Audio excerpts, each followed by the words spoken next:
All right. Good evening, everyone. God bless you all who are a part of my kindred people of God. I am sad to report that I have a disturbing video for you folks tonight. But this is the most Jewish story you will watch for the remainder of this year. 100% guaranteed. And I did this stream tonight by surprise on pop-up specifically because of how much yiddy diddling is involved in this. Now, this does not involve kids, okay? So just so you know, in the beginning, this does not involve kids. I was saying don't have children in the room in earshot of you watching this video, please, because this video, this story, this crime is extremely disturbing. The things you're going to be hearing in the dialogue, there's going to be nothing graphic for you to see visually, so you don't have to worry about being stabbed in the eyes suddenly with some vicious visual, okay? But the dialogue, the things you're going to read, if you read the caption or if you're listening, the things you're going to be, the things you're going to hear said tonight by this criminal are the most despicable, disturbing, crazy, and Jewish things that you've ever heard, all wrapped in one video. And like I said, there are so many, I'm trying to think of a code word here, okay, guys and gals? Think of code word, okay? There is so much code wordery going on from this criminal. And I'm just being easy in the beginning with what I'm starting off the video as how I'm speaking here, but we're going to go balls to the wall as soon as the video starts going, all right? I'm just trying to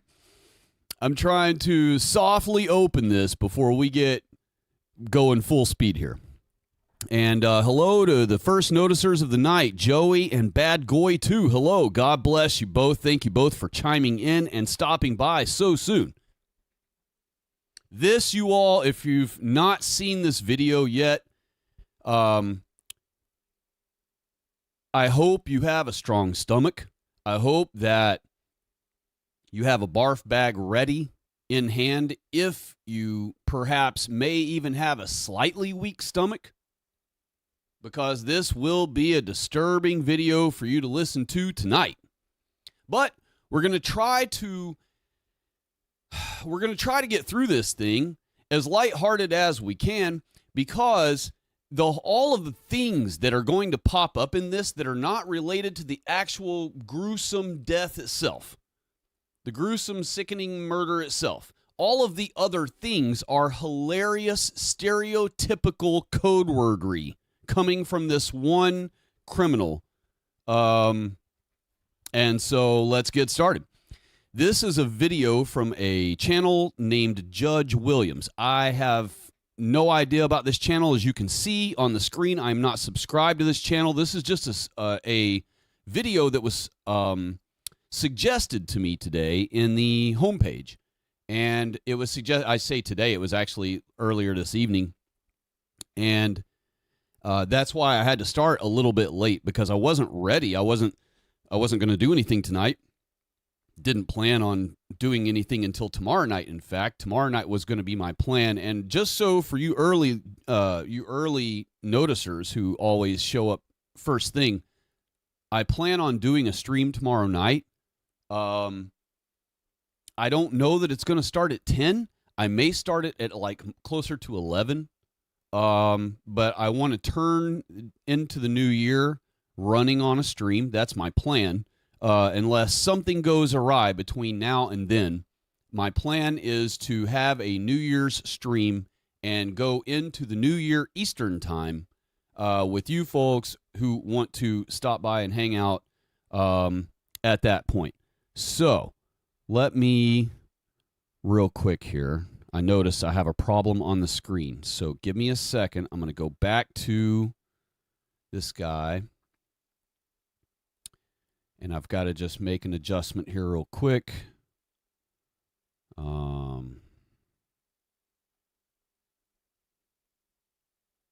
Let's see here. Oh, I clicked the wrong one. Sorry. Apologize for your wait. I was doing this just kind of on the fly. And I'm trying to figure out why I'm not filling the screen. I already had it scaled to fit, so I don't know why it's not. But I'm checking right now.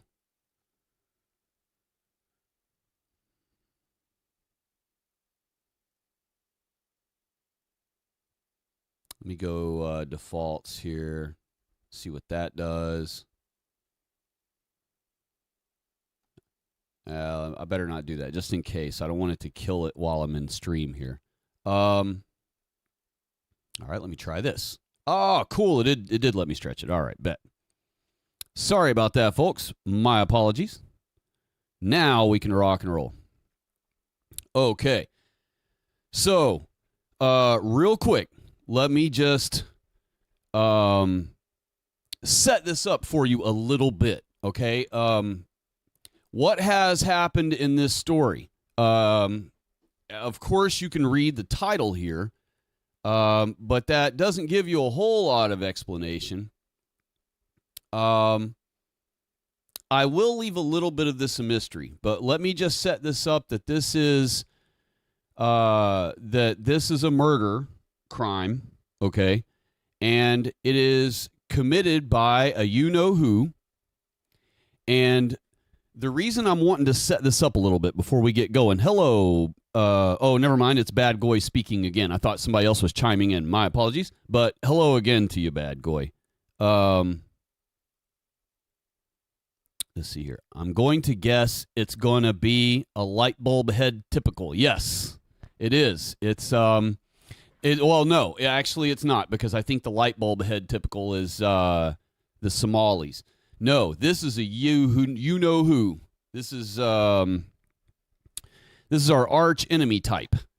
And the reason I wanted to show this so badly is because y'all are going to be blown away at the amount of chewery that comes out of this Yiddy Diddler's mouth to try to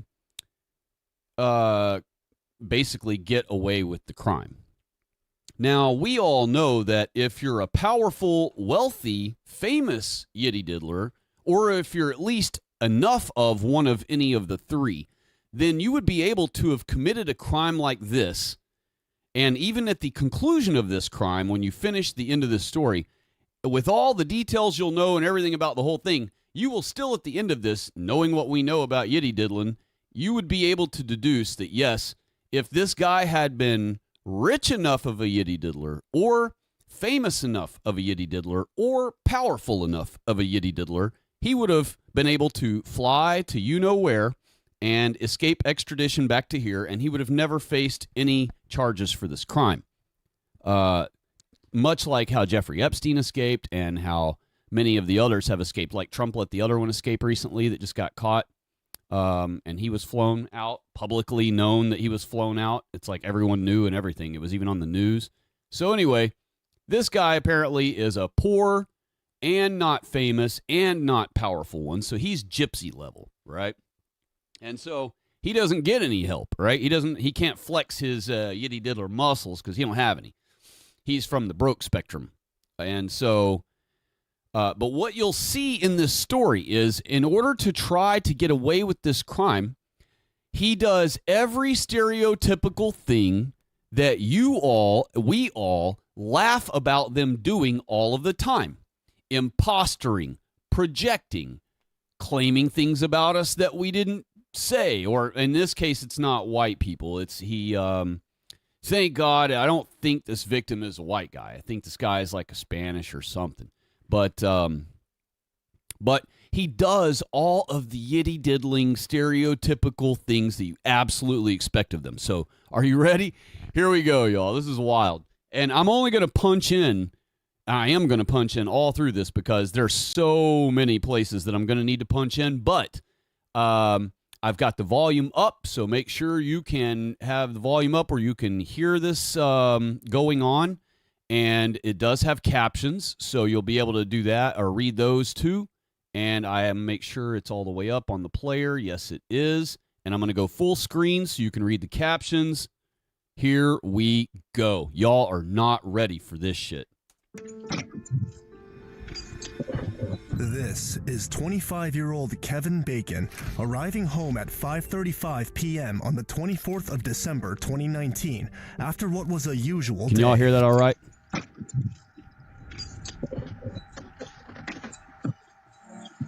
And this is him leaving his house a few minutes later for a gay date he had with a man he met on Grindr. That scared the crap out of me. I thought my stream was going away and I was seeing my background window screen. Only he didn't know that he would not only never come back home, but he would do so in one of the most horrific ways any person can be sent to the other side. You had no intention of keeping him here forever as a slave in your basement?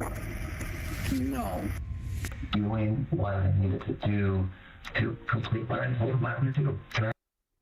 Now, here's our guy right here. And right away, I just want to point out the expected type. You'll see that he keeps his hair kind of like the diddlers do. He keeps these two ponytails, one on either side, that conveniently enough can just be quickly arranged to go right down the sides like sideburns, or like those long squiggly sideburns they wear in front of their ears. He's got the beard, check. And his entire demeanor is absolutely a yiddy diddler, along with his name. And, oh, man, there's so much. There's just so much. I can't wait for y'all to see it. Here we go. Turn down into something that would produce life. What I told him I was going to do, I was going to part of him. So good. But I didn't even think, like text messages when you said about the bacon, it's like, and I never put bacon and bacon, yes.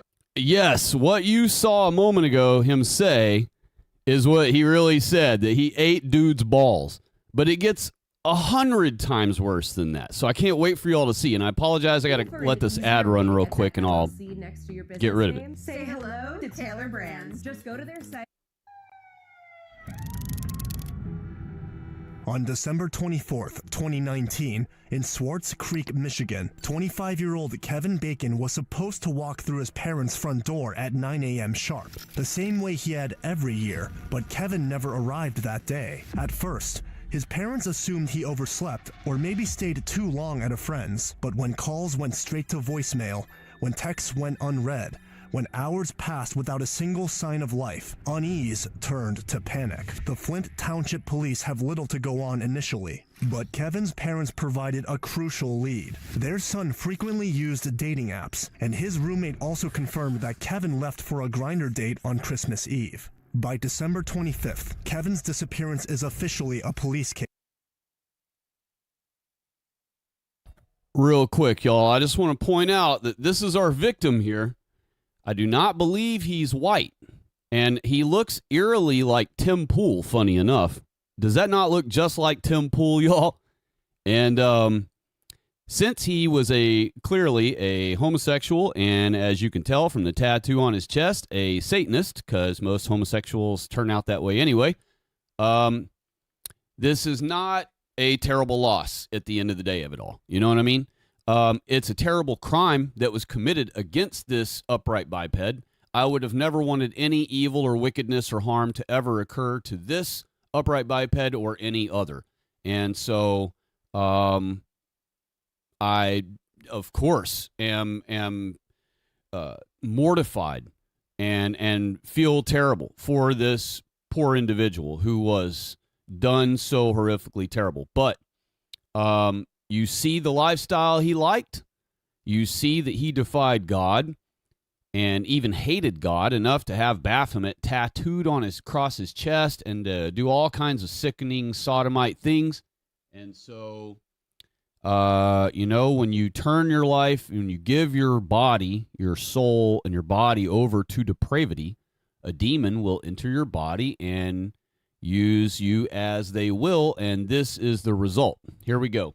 Christmas Eve. By December 25th, So basically, real quick, I'm just going to say one more thing. So we could just sum this whole story up by calling it, we could title this story, When Two Demons Collide.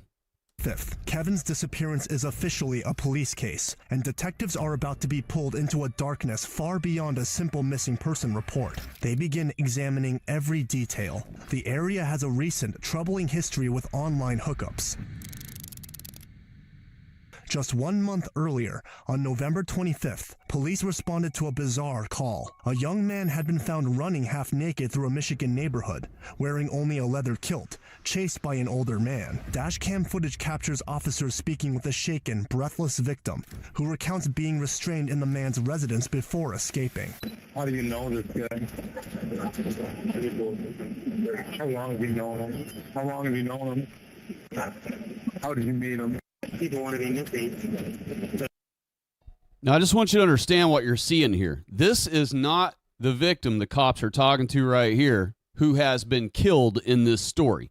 What they told you a moment ago at the beginning of the story is that this quick clip they're showing you here is about a previous story about this guy, where this victim on screen right now, notice they're titling this victim Kilt Victim. That's because the victim escaped this killer's house, this murderer's house. He actually escaped. He escaped successfully and was running down the street wearing a kilt, a Scottish kilt. And he managed to save his own self from being, murdered by the guy. So he is talking to the police in this incident right here, but this incident is footage from a previous incident before this murder crime that the video is about. So I just wanted y'all to understand that, because it took me a long time. It took me almost till the end of the video to figure out what this was in the beginning that I saw. He couldn't tell me who. When you ran out of the house, did he stay down? Is that what was going out when we told him? All right. He didn't do anything to you? He tried to get me to explain. Asking you a straight up question, my man. Are you looking to press charges for what happened today? No. Okay, because here's the thing. Is that if we start doing a bunch of investigations and he says, yeah, you know what, man, this guy told me he was into it and all this, well, hold on, let me just explain this. And we end up doing all kinds of stuff and you're not willing to do anything about this, then we kind of don't really have a whole lot of any leg to stand on at that point, you know what I mean? He'd met the man online before, consensual at first, but this time, everything shifted. He woke up in a basement, chained. The man whispered that he planned to keep him there. When he found his chance, he ran and called 911. By the time police arrived at the house in Bennington Township, the same place the panicked man had fled to confront the older individual, they encountered someone calm and collected, but just strange enough to set the officers' instincts on edge. Okay, so what they're talking about is that suspect, or that first victim, successfully freed himself from bondage in this guy's house and escaped, and he was confiding in some older guy that was in the neighborhood that he saw when he was running down the street and had escaped. That's what they mean by the older gentleman, or whatever they had said. And they miscaptioned earlier in this, so I just want you to be clear on what's going on here. He says right here, when the cop says, we're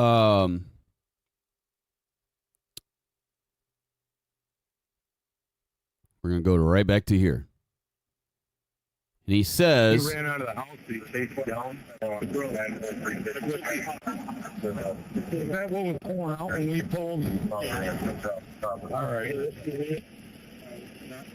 He didn't do anything to you? right there, what did I do? No, that's not the correct caption. It's just, it's miscaptioned right there. That's all. So that's not what the victim actually said right there. And then it miscaptions again. He tried. See how it said we tried? He says he tried, not we tried. It's not like the victim tried to hurt his own self along with help the murderer, guy try to hurt. They just miscaptioned there. He actually said he tried, not we tried. All right, now I'm going to fast forward back to where we were. He woke up in a basement, chained. The man whispered that he planned to keep him there. When he found his chance, he ran and called 911. By the time police arrived at the house in Bennington Township, the same place the panicked man had fled to confront the older individual, they encountered someone calm and collected, but just strange enough to set the officers' instincts on edge.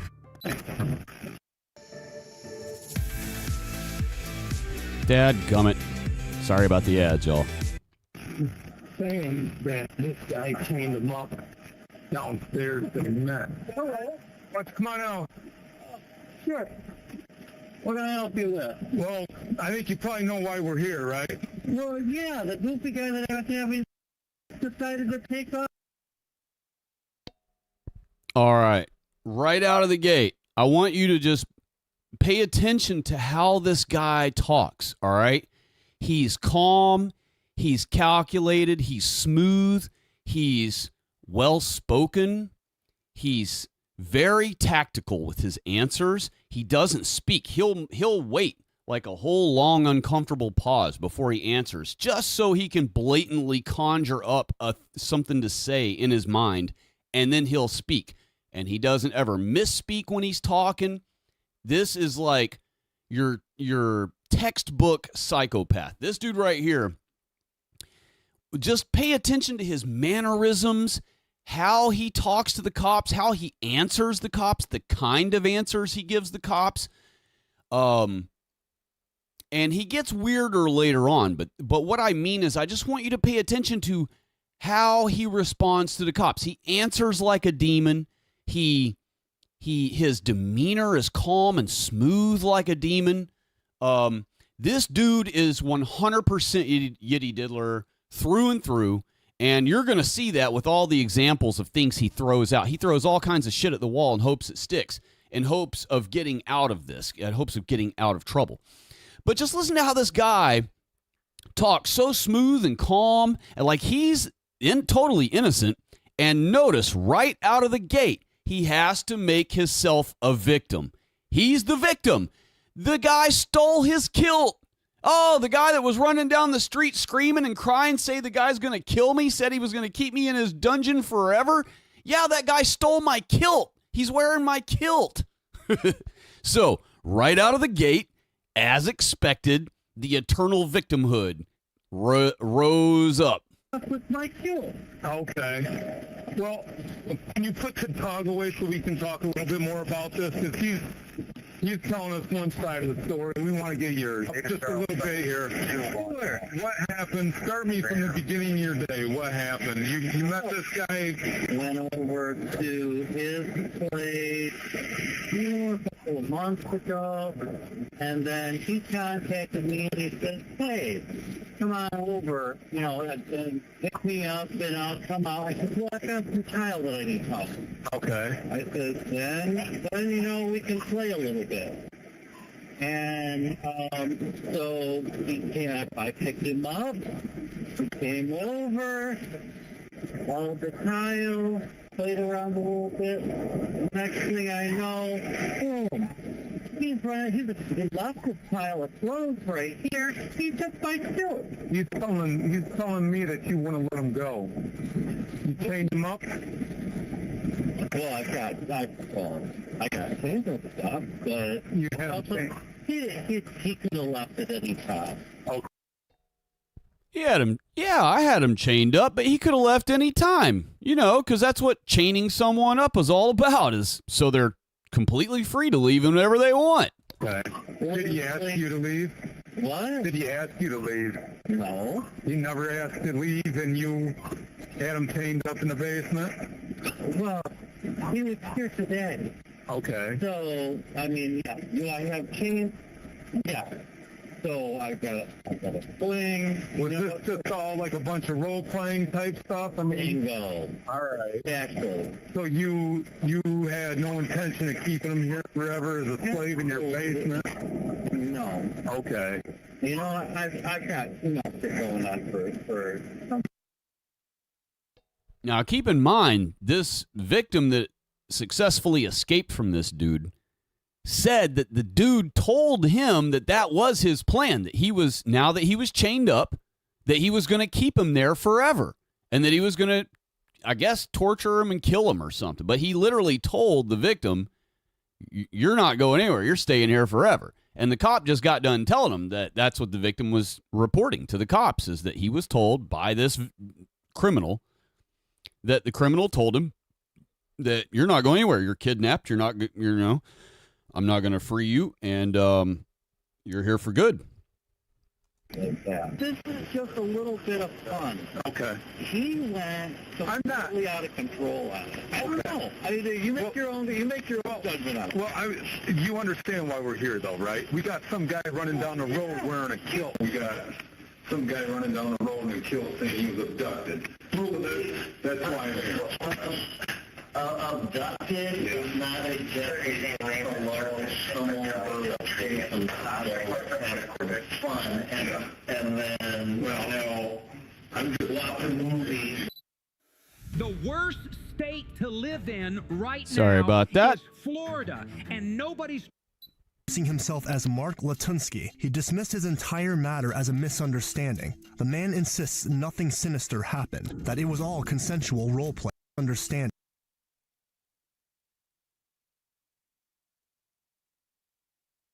All right, so we're going to get a good look at him here. There he is, y'all. Here is your guy who is the criminal for this story. And he is indeed a yitty diddler. And here we go. The man insists nothing sinister happened, that it was all consensual roleplay. With conflicting stories, the case went cold when the victim declined to press charges. Officers file their reports and move on. None of them knows that in just weeks, the name attached to that address, Mark David Latunsky, will become the... Another thing I'd like to point out here is now you see him up close. Definitely a yitty diddler, right? And look at that name, Mark and David. You got two of the freaking famous New Testament disciples. And then, of course, the yitty diddler last name. Center of a nightmare. Late on Christmas Eve, Kevin's parents find his Saturn Aura abandoned in a Family Dollar parking lot. The discovery sends a chill down the spine of every investigator on scene. Inside, they find his wallet, his debit and credit cards, and $80 in cash. None of it has been used since Christmas Eve, but it's the backseat that stops detectives cold. There, stuffed casually in a grocery bag, is Kevin's clothing. The same clothes he had been wearing when he left home the night before. His phone is tucked inside. His keychain too. But the actual car key and fob have been removed. Is this the carefully arranged... Wow, look at that, y'all. Have you ever seen more of a yitty diddler in your life? Scene of a man who wanted to disappear, to leave no trace for his loved ones to follow? Or is it something far more sinister? The answer begins to emerge in the last moments captured of Kevin Bacon alive. This is 25-year-old Kevin Bacon arriving home at 5:35 p.m. All right, now there's even more crazy. I told y'all this story has a million little things to it, right? This victim's name is Kevin Bacon. This yitty diddler ate bacon. And he literally brags. Keep in mind, Kevin Bacon is also an actor, a famous movie actor name, right? So here you have a Hollywood actor name. You have bacon, of all things. This dude literally tells someone later in the story that he eats bacon, right?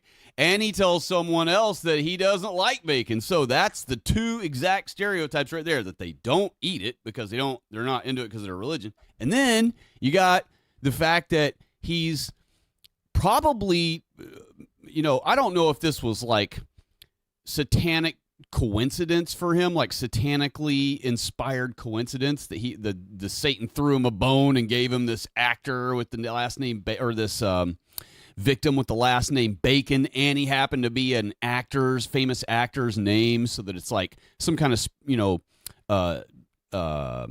sexual black magic or whatever. But this victim's name is Kevin Bacon, like the freaking Hollywood actor. And let's keep on going. So that's just two of the little tidbits of the story right there, that this guy has a famous Hollywood actor name who is the victim, and that his last name is Bacon and that he gets eaten by the Yitty Diddler. On December 24th, 2019, after an ordinary day. A few minutes later, he leaves again for a date with a man he met on Grindr. What unfolds next will mark the last time he is seen leaving his home. Kevin's last message to his roommate around 6:11 p.m. is upbeat, mentioning that he'll be out for a while, likely keeping him out late. And then, nothing. For investigators, that silence raises two troubling possibilities. Either he met someone dangerous, or, as his parents reveal, his history of attempts may point to a different kind of tragedy altogether. The first real lead comes from Kevin's Grindr messages, as the police recover a chat with someone using the name Olikos, arranging to meet at the Family Dollar parking lot. All right, more to unpack here. First things first, let me go back to this. You'll notice he had a history of suicide attempts. Now, that is something that's extremely common in the homosexual world and in the atheist world altogether. Second thing is he created his own alias for himself, separate from his Jewish identity, and he calls himself Olikos, right? But it's really a play on Holy Ghost. That's what it sounds so much like it that when he pronounces it later on, you'll be able to tell that he really picked this name to make it sound like he's trying to cosplay like the name is supposed to be Norse, like it's supposed to be Nordic, and you'll figure that out later on from what all he says. But it's a play on the name Holy Ghost, and I'll let you hear it again. That was someone using the name Olikos, arranging. Hear that? Olikos, and really, there's one more letter in front of it, so it's like I think it's Dolikos or something, but it's basically it's pronounced Olikos, and it sounds like Holy Ghost, and you know that these types love to insult Christianity, poke fun at it, do wordplay against it, to insult it. So another little tidbit about him. To meet at the Family Dollar parking lot, the same place Kevin's car later turns up. Using this, detectives run facial recognition to identify the man behind the profile, and it turns out to be Mark David Latunsky, the same man the police had spoken to just 1 month before, after a half-naked man fled his basement in terror. On December 28th, police returned to Mark Latunsky's home. When they question him, he's calm. He says he doesn't know anyone named Kevin Bacon, but he agrees to let them search the property. The police move through the house. At the beginning, nothing seems out of place until Now, let me remind you, you just saw a bird's eye view of this property. The police move through the. Look at this property, y'all. This dude lives on like a 5-acre or 3-acre, I don't know how many acres that is. A big old plot, though. And maybe not all of that's his. Maybe just that skinny rectangle section that he lives on, that maybe the long, skinny, at a 45-degree angle rectangle is the plot itself. But that's still a good 3/4 of an acre, maybe, something like that, maybe an acre. So if he doesn't own all that other land to the left and right of the, that rectangle line running down there that seems like it might be his plot line, that's still a huge front yard, a very nice, large house. This dude had just lost his job, they said recently, so clearly he must have inherited this house from his parents, or his parents gave him this house to live in or something. But he is angry at his family, probably because he was yitty-diddled all through his life when he was little, and so they gave him this house to keep him happy and keep him calm and keep him normal and keep him from ever calling the cops on him about it. And then he just lives in it and works regular whatever he could get jobs.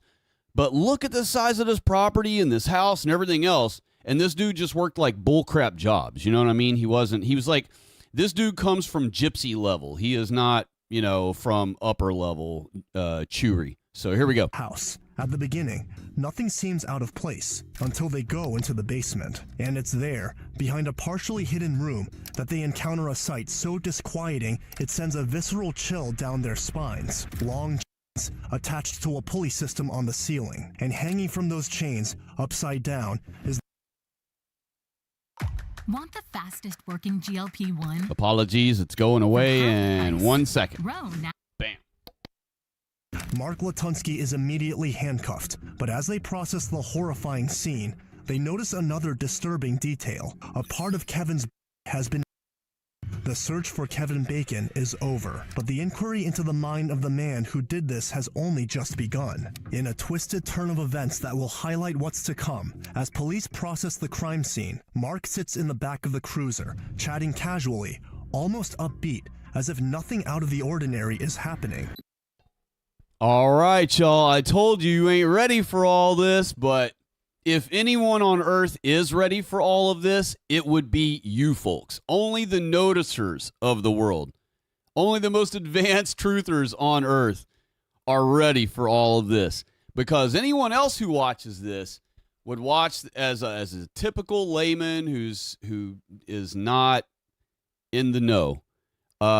So much in this story would blow right past them. They would have no idea how much the significance of all these little gems are in this story. We've already pointed out, 5 or 6 gems that I've pointed out along the way. And let's recap them real quick. So far, we're at the guy's literally he managed to kill a guy with a Hollywood actor name, a famous Hollywood actor name, and he managed to kill a guy with the last name Bacon, right?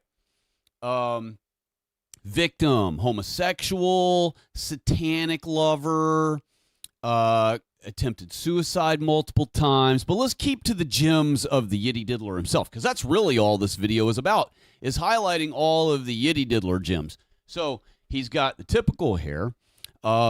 He does but he styles it back during the day so the thingies aren't hanging down in front of his ears during the day. And he, well,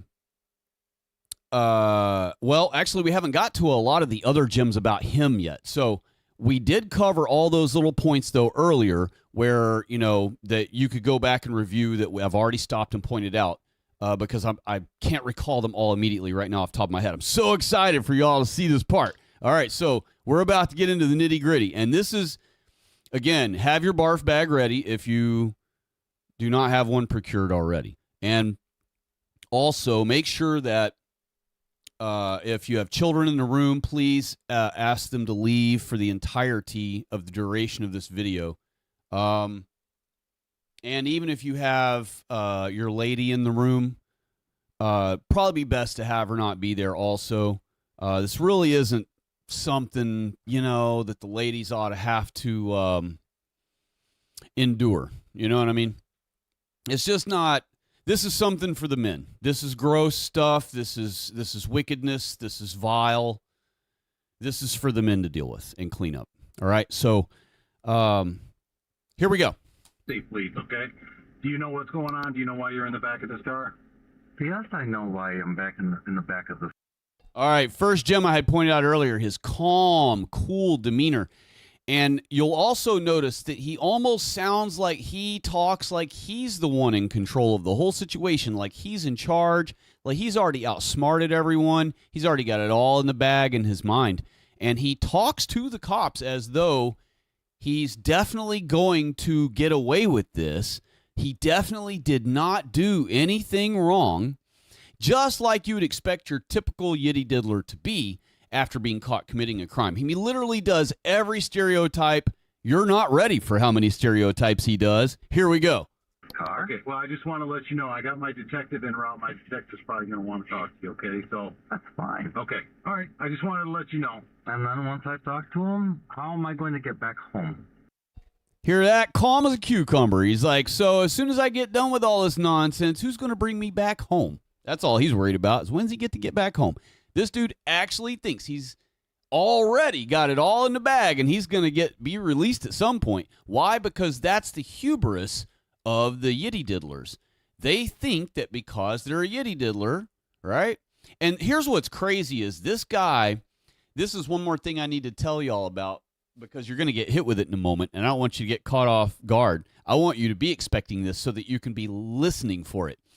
This dude actually plays the Yitty Diddler card, the race card, his race card, but he plays it backwards as though he wants to get himself in trouble and not be saved because he's a yitty diddler.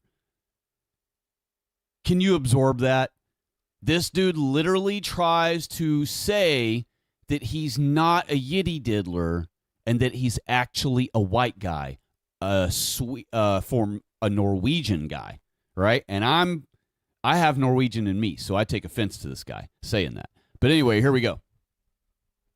Well, let's get stage one first, okay? Let's get the detective out here. Absolutely. And then I can explain to him all the things that you guys don't know. Okay. And then I can come back home. Yeah. See? It's just all this stuff you guys don't understand, so I can just hurry up and explain all that to him, and then I can come back home. Hear how calm and cool he is and how confident he is? That's the hubris of a yitty diddler. 100%.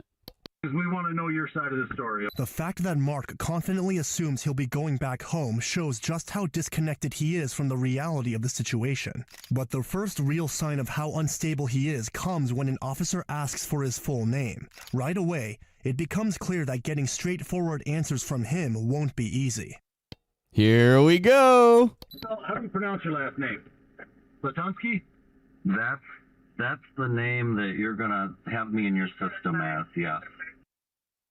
What would that mean? What do you mean, yitty diddler? Okay. Do I look like a black-haired, black-eyed gimp? Oh, do I look like a gypsy? That's what he just asked the guy. What do you mean? Latunsky. Oh, is that what that means? Yeah. The cop even laughed. The cop knows he knows the meme, y'all. The Latunskys are all black-haired, black-eyed gimps. The out of his own mouth, y'all. Gimp. What's your other name that you go by? You're saying that Latunsky's in the system. Latunsky is the name in the system. That's his way of saying that's my real identity. That's why y'all have me in the system is that. But I don't want y'all to think that that's really me. I want y'all to think I'm someone else. Name is not Latunsky. What is it? Edgar Thomas Hill. Oh, yeah? Now, keep in mind he said that. Edgar Thomas Hill. Notice he went from a Mark David, which granted, those are both white people names. But yitty diddlers think that those are Jewish names, right? Because they're in the Bible, which is our book, which they pretend is their book. So, Mark and David are two very common names among the yitty diddlers to use as real names. So, you'll meet... If you meet a yitty diddler using his real name, it will often be Mark or David or Ben. They love using Benjamin, you know. They'll also they never use Luke. I don't know why, but I never see a yitty diddler named Luke.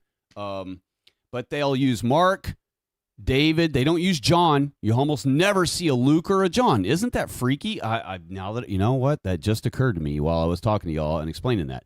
I do not recall ever meeting or seeing or knowing of any Luke or John who's a yitty diddler. Maybe a John, because there's so many billions of Johns in the world that are famous and powerful and who knows and all over the place. There's probably a John I've heard somewhere of that's a yitty diddler, but I don't think I've ever heard of a Luke that's a yitty diddler. But in this case, this one is named Mark and David, right?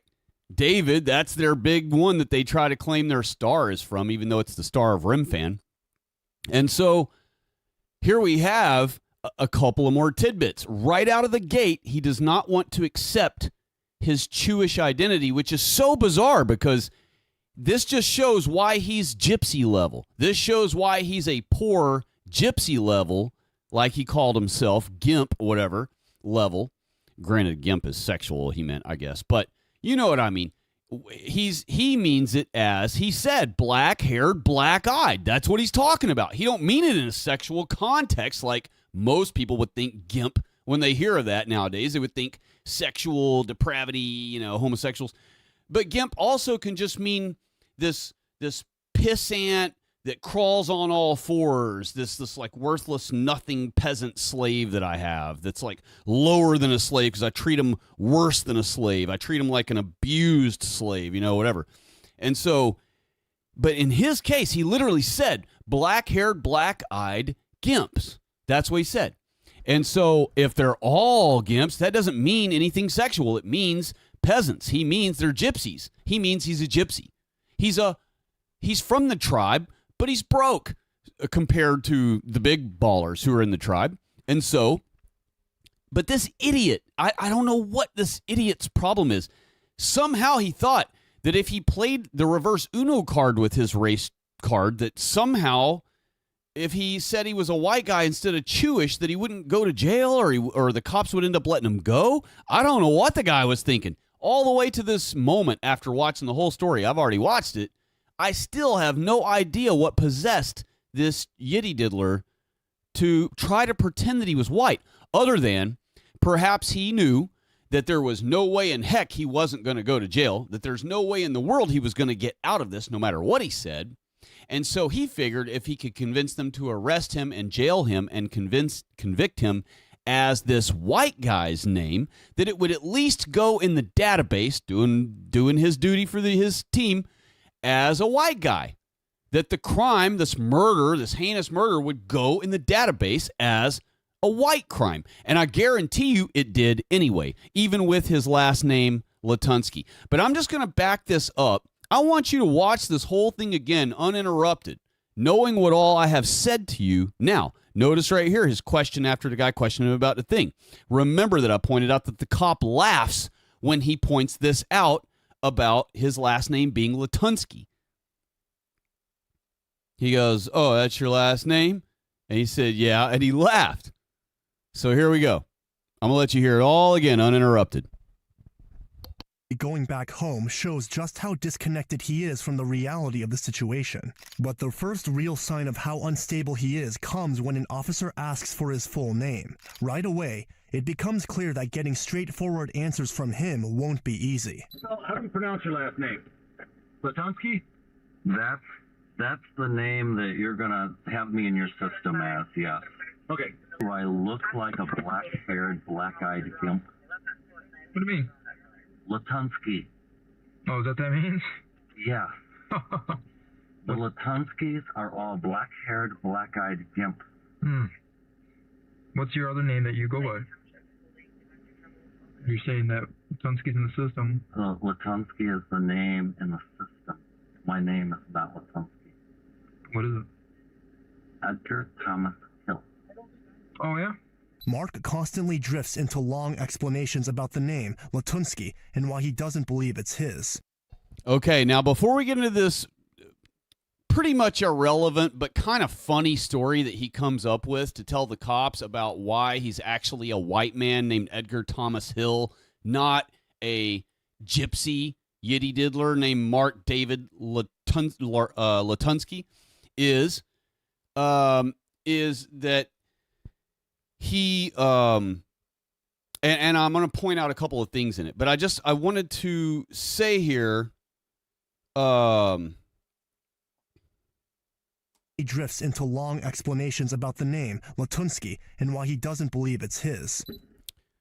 Okay, I backed it up because I was trying to refresh my memory about what I was about to tell you. I'm going to have to just let it run again because I wanted to interject there and say something.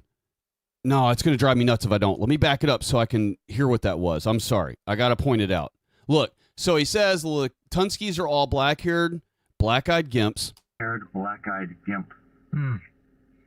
What's your other name that you go by?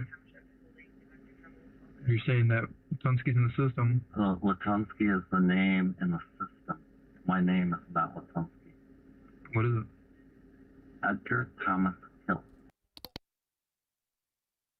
I just finally remembered suddenly what it was I was going to point out. This is the other thing, and this is why I backed it up, because I didn't want to forget this part and have to move on without telling you what I wanted to tell you.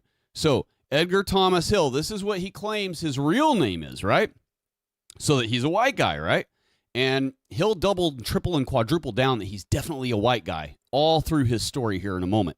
But later in his story, you're going to discover when they get him in the interrogation room and get deeper into this whole thing, they're going to small talk him and shit so that he starts kind of confessing things and stuff. And he'll get to a point where he ends up saying that he is of the Thomas family overseas, right, in Europe. So how is he from the Thomas family if he's saying his last name is Hill, which is completely as different than the last name Thomas? So you will hear him claim both of those two different white man last names or families throughout this story. Here we go. Oh, yeah? Mark constantly drifts into long explanations about the name Latunsky and why he doesn't believe it's his. I'm not a Latunsky. Not by birth? Not by birth. Mark Latunsky was born in the United States.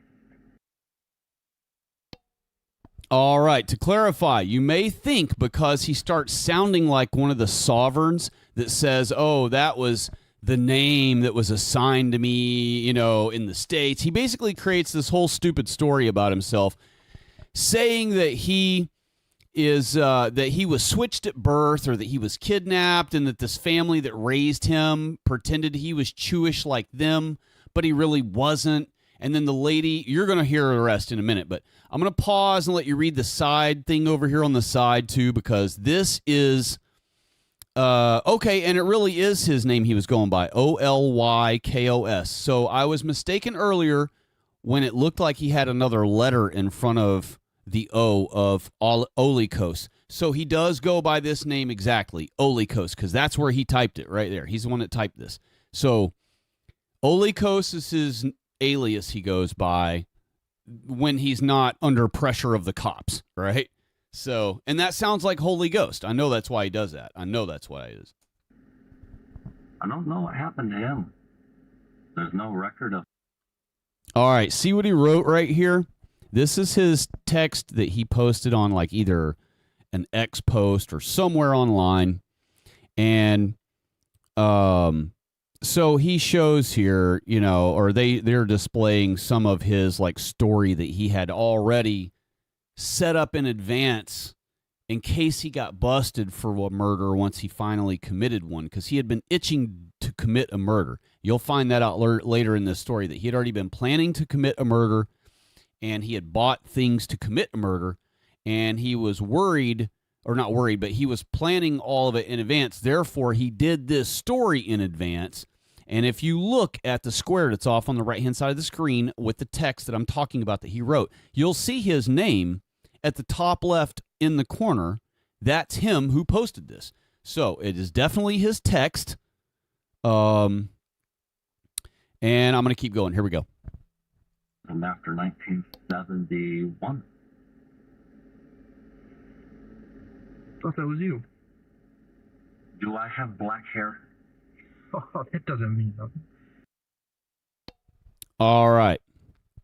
There's more of the text. They changed and scrolled down in the text or whatever. So there you go. You can read more of the text. And so notice he's talking about incest, birth defects, all this stuff. Now, what are they always having trouble with in the Jewish world? From incest, all the things he's listing here. So he's literally writing all about Jewry. That's just a name. Do I have black eyes? Mm-hmm. Latunskys have black hair and black eyes. This doesn't come across. There it was. Latunskys have black hair and black eyes. He's basically telling the cop the meme. Or simple confusion. It seems to point towards long-standing identity issues and identity issues. Who do you know, folks, who have identity issues that look just like him? Resentment towards his family. Middle and last name. You mean the name you're going to have in your system? I haven't typed anything in here, so I don't know. Is it just M-A-R-K? You can type in whatever. I don't care. I just need to know your middle name, too. The birth certificate that I was sent shows neither my mother nor my father. So you're going to have a name for someone that I'm not. Now, keep in mind, this also has another layer of an onion in it. So this could also be, what if this guy, in some weird way, is not in fact Jewish, is in fact telling some form of weird, twisted, wild, whack version of truth of his history. Perhaps he was one of the kids trafficked, right? Kidnapped from a hospital, from some other parents somewhere, and then raised by that Jewish family and yiddy-diddled all along the way until he got big enough where, they didn't want him no more, and then bought him a house, put him in it, and said, here, just try to live out your life, and leave us alone, and don't ever tell on your dad for what all he did to you. And so he took that to be, y'all aren't my parents. Your names aren't on my birth certificate. I don't look like any of you. You all have black hair and black eyes. I have, blonde hair and blue eyes. And so his story, who knows? This story that he declares to the cops, perhaps this dude may actually, in physical body form, have been born from a pair of white parents and been kidnapped at birth or a very little age, maybe from an orphanage or wherever. And you'll hear more of the story here in a minute. So it's a curious scenario. And of course, baby kidnapping, trafficking, raising up kids, yiddy-diddling little stolen kids. This is so much Chewy going on in this. It's unbelievable. Here we go. I told you my name is Edgar Thomas Hill. Mark David Latumsky is the son of Jack Latumsky, and he has black hair and black eyes. Do I look like I have black hair and black eyes? We went through this before. I know. But you don't know the facts. And the facts are, how do you turn a black-haired, black-eyed boy who was born a cripple into a blonde-haired, blue-eyed boy who's Norwegian? There is Mark Latumsky. And keep in mind, this dude's claiming to be Norwegian. The last name Hill, Hill, is not Norwegian. And he ain't me. And he never was. You know what a stolen identity is? That. There we go. More gems of Chewy. Stolen identity mentioned. Stolen identity. It allowed my next door neighbor to shove arsenic into a hole and put it into my well. Oh, poison in the well mentioned, y'all. And every well down. And keep in mind, he's accusing the next door neighbor of poisoning his well. And what do yiddy diddlers always do when they're attacking or trying to kill other people? They accuse them of what they are trying to do to their victim. Stream for 2 miles. What did you do that for? Why? I'm going to back it up and let you hear that whole part again, uninterrupted. Here we go. I'm going to back it up. 1, 2, 3. Right here. You ready? Stolen or poisoned well coming up. That is a stolen identity. It allowed my next door neighbor to shove arsenic into a hole and put it into my well and every well downstream for 2 miles. What did you do that for? Why? You'd have to ask him. On purpose or accident? He was a well driller. He did it on purpose. He put one hole under the barn because he was trying to kill the woman who lived here before me. She died. The next day, the neighbors were over here. They'd taken one dog, and they were trying to lure the other one away with a treat. Here's where the roundup comes from. Have a nice day. You don't want to touch anything that touches his cock. You hear him just mumble some Yiddish right there? Between paranoid claims about dangerous neighbors and sudden bursts of uncontrollable laughter, it's clear his mental state is already unraveling after 3 hours in the cop car, and the actual questioning hasn't even started yet. Then, after his booking on December 28th, 2019, Detectives will sit with Mark Latunsky for the first time in an interrogation room to understand the motives behind such a despicable and appalling act. Unbeknownst to them, it will be the most insane interrogation they have ever taken on. I agree. All right, are your barf bags in hand? Now it's really time. This is where the rubber hits the road. Let's go. Is Mark David Latunsky. Okay. That is not my legal name. Oh, it isn't? No. That is a stolen identity. Mark David Latunsky was last, or at least the last record that I have of Mark David Latunsky was 1972. What happened to Mark David Latunsky? I have no idea. Okay. However, all of the people that I grew up with knew that I'm not Mark David Latunsky. And they just failed to tell me. However, when I did my ancestry DNA, and I'm not a Latunsky. So I did the digging, and when I confronted the people that I was raised with... Now, keep in mind, Ancestry.com has nothing to do with family names. You can give it info like that, and that it takes info like that to conjure up its own imaginary freaking, oh, we deduced you're from this place. But it has nothing to do with that. It goes by, like, you know, region and things. And it does use your last name, perhaps. But this dude, it doesn't come back with, oh, you're from the Walter family. Or you belong to the Williams family. It doesn't work like that. So the dude's story is already stupid right there out of the gate. But anyway, here we go. They said, oh, now you know. I said, okay, so who's Mark Latunsky? Who knows? The interrogation has barely begun when Mark gives detectives their first clear look at his state of mind. He refuses to confirm his own name and insists he isn't Mark Latunsky at all, hinting at a complex family history. In fact, in his mind, he's someone else entirely. Is my name Mark David Latunsky? No. My name is Edgar Thomas Hill. I've been trying to get rid of it for a long time because... I've been trying to get rid of it for a long time. Interesting. That's what Jews do with their Jewish name usually. That name is a name of a bunch of people that I have absolutely no relationship to. So there it is. A Jewish guy trying to get rid of his Jewish name and change his name to a 100% completely white guy sounding name, which, granted, Mark and David both sound like white names.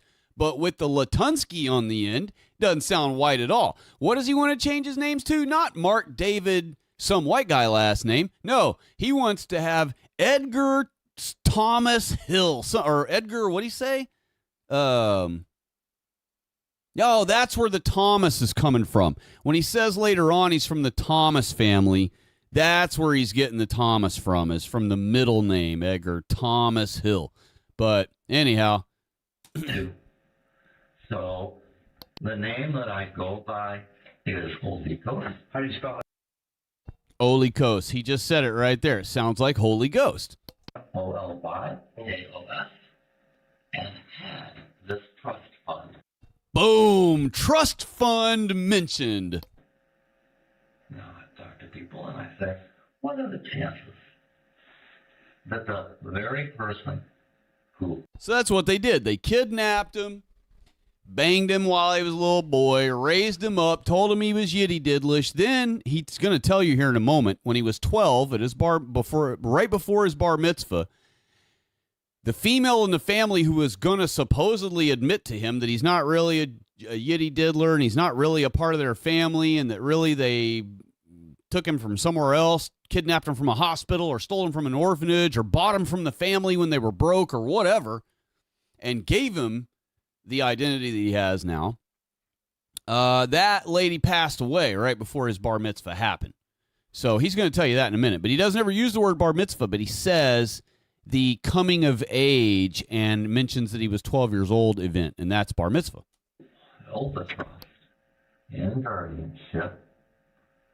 And the other thing I wanted to mention about that is he has a trust fund. So that's what they did. They kidnapped him from a hospital or bought him from the family or stole him from an orphanage or whatever, banged him while he was a little kid till he was old enough to go out on his own. Then they bought him the house he lives in, gave him a trust fund, because that's what yitty diddlers live on, is they get all their kids' trust funds, and they all live off their trust funds and off the main pot of the J-ish money.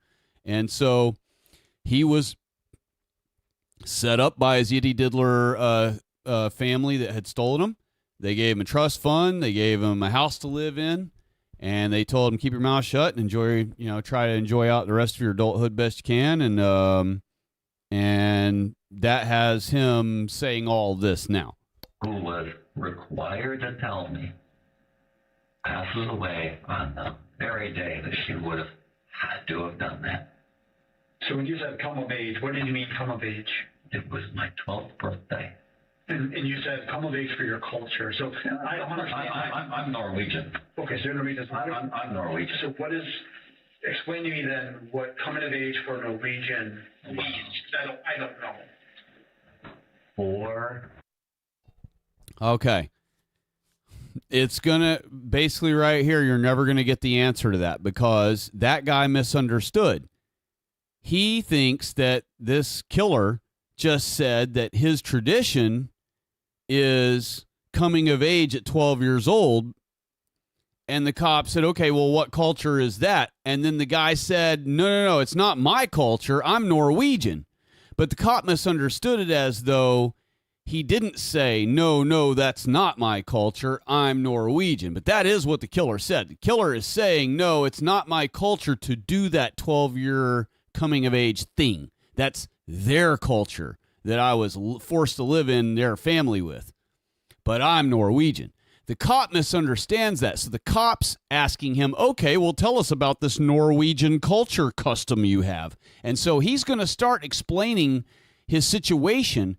The cop is going to be misunderstanding it for a few minutes as though it's the Norwegian custom. But none of this he's explaining as Norwegian. This would have all been Jewish custom. Multi-generational trust funds that would have been set up. See that? Multi-generational trust funds. That's what yitty diddlers do. They set up trust funds, multi-generational. You don't see white people with multi-generational trust funds. Go out and ask 10 of your white friends if they got multi-generational trust funds. I bet you 1 out of 10 of them maybe have one. Who knows when? Things that I don't control the conditions of any more than my mother controlled the conditions of them, which is why the people in New York, the families in New York that I've been in touch with here and there, all know more details than I do because they know much more. All I know is that I'm sitting here as the only living Thomas of Wales that I've been able to find. Now, there are plenty of people from the family of Thomas of Wales. But this guy's claiming he's the only one he's ever been able to find. Right? So typical yitty diddler mindset, whether he's physically one or not, he's been raised by them, so that's his mindset. And so here he is, not only the eternal victim, but special and unique and one of a kind, that there's no other one like him in the whole world left. He's that special and that unique. And that's that main character syndrome, that self-important hubris that yitty diddlers instill in each of themselves and their kids after them and all those things, anybody they look after. When you have the yitty diddler mindset, this exact whole story and attitude and everything this dude is exuding the whole time is like a 100% textbook perfect example of Chewy. Here we go. And so you're a Thomas of Wales? I am a Thomas of Wales. And by the way, Ancestry.com would never tell you that you're a Thomas of Wales or any shit like that. So, And I reached out to the people in Great Britain. Which you wouldn't do. You would just contact people in Wales To find out if there are any more. Because as I have looked amongst my blood relatives, I don't think there are any other. Let me just say hello to the new joiner. Nope, absolutely. Hello, and to answer your question, why is this guy even under arrest, you are going to find out shortly. You're going to hear all the details shortly, trust me. Hope you have a barf bag ready. Thomas of Wales, of the Thomas of Wales clan, left, except for me. I'm not. And you knew it, and I knew it. But having that stolen identity kept me alive.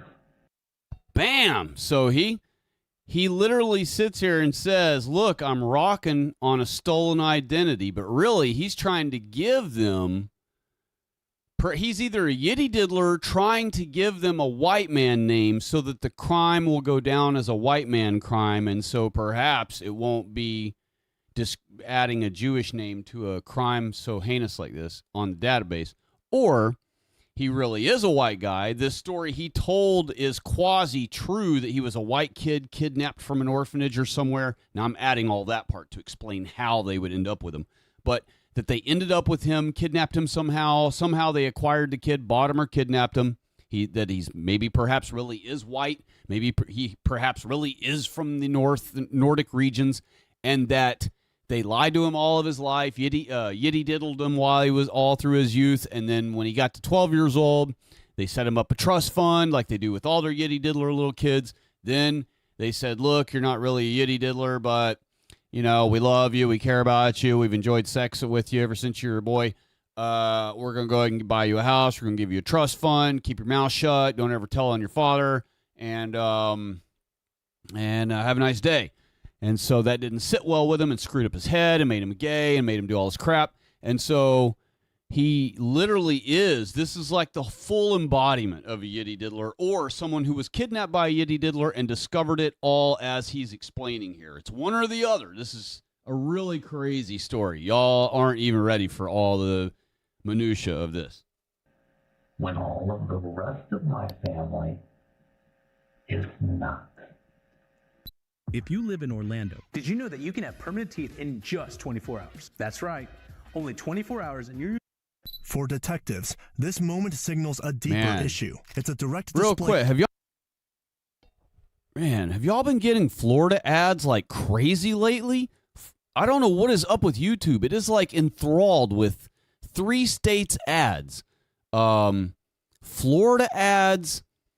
There are a butt ton of like Texas ads, and then I've also been getting a lot of ads for Ohio, which funny enough, that's Casey Putsch is running for governor of Ohio. And for all of you folks who are viewers of this channel, please, if you're in Ohio, please vote for Casey Putsch. Putsch. I'm sorry, Casey, if you ever listen to this and I don't pronounce your name perfect enough, I apologize. And I'm ashamed that I can't pronounce it perfectly enough, because you do deserve to have your last name pronounced perfectly. But he is running for governor of Ohio against Vivek. So please, if you're in Ohio or you have any friends who live in Ohio, please encourage them to vote for Casey. Casey for Ohio. Anyhow, we're going to get back at it. Of the identity confusion people in his life had been seeing for years. His ex-wife and estranged husband would later... Okay, he's been married twice, once to a woman, later to a dude. And so here we go. Later describe how his paranoia and identity crisis had worsened. Friendly reminder, Identity Crisis is the name of the first chapter of the Jewish Almanac. The very first chapter. Chapter 1 of the Jewish Almanac is Identity Crisis. He was convinced his own family was hiding the truth about him and outright refused any treatment for his mental health. But first, To understand how deep these delusions really go, investigators turned to the people who knew him best, starting with his ex-wife, Emily. At my son's birthday party, he came out with all these theories that he wasn't actually his mother's son, he was his mother's brother, and there was a family fortune that he was supposed to get, and there was people watching him. And there you go. You see? There's people watching him. He's paranoid. There's a trust fund of money he's supposed to get. All the things that would come from if his story really is true, that he was a white kid that somehow was kidnapped or stolen or sold to or whatever to them, and that whole Latunsky family has black hair and black eyes, and that he has blonde hair and blue eyes, and then he finally did Ancestry.com and discovered that his DNA is from Norway. So he came back to them and said, y'all are liars. I'm actually Norwegian from up north, from Norway, and that's why I don't look like any of you at all. Why did you lie to me? And then they probably came clean with him and said, look, look, we acquired you when you were little. Your mom was poor. She needed money. We bought you from her. Whether it's a lie or the truth, we ended up acquiring you, and we didn't want you to feel like you weren't part of the family. So we just lied and said you were part of the family, The other option is, that could be the case in this situation, is that the Latunskys all look similar to him. That some are blonde hair, blue eyed, some have black hair, black eyes, some have brown hair and green eyes in the family, because after all, some Jews do have blue eyes, some Jews do have blonde hair, some Jews do have some of those traits. And so it's rare, but it happens. And so he could be one of those rare genetic anomalies. I created a Bush word there. I took genetic and anomaly and created genomaly. How about that?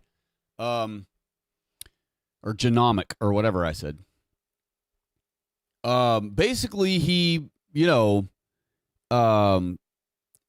could be telling a like very sort of almost close to the truth about his situation with his family and his identity, or it could just be that he's flat out, bottom line, plain as day, is a Latunsky, and that he's making all of that lie up to try to separate himself from that gypsy family, right? And be his own independent guy that that isn't associated with being Jewish, right? So it's one or the other. Who knows? I tried for 2 years to get him to, he was hospitalized for twice in the stress unit. Had a lot of, he believed people were watching him and all those, but believed that my brother and I poisoned as well. Because my brother's. Also, he picked a lady to marry named Emily. EM is 33. A lot of the lady names with EM in the beginning, that's why Eminem used it. You'll notice in his name when he put MNM, it's M-E-M. N as in and, M-E-M. And he even flips the E backwards so that you can see that it's a 3, and then so that's, M and M is 33 and 33. The rapper Eminem's stage name, Eminem, means the sun and the moon, 33 and 33. A plumber, and he did all of the work on the house for the plumbing. And so, but other than that, he was never a danger to himself or others. At that same time, he admitted to me that he was cheating with men. Another thing, homosexual, very Jewish attribute.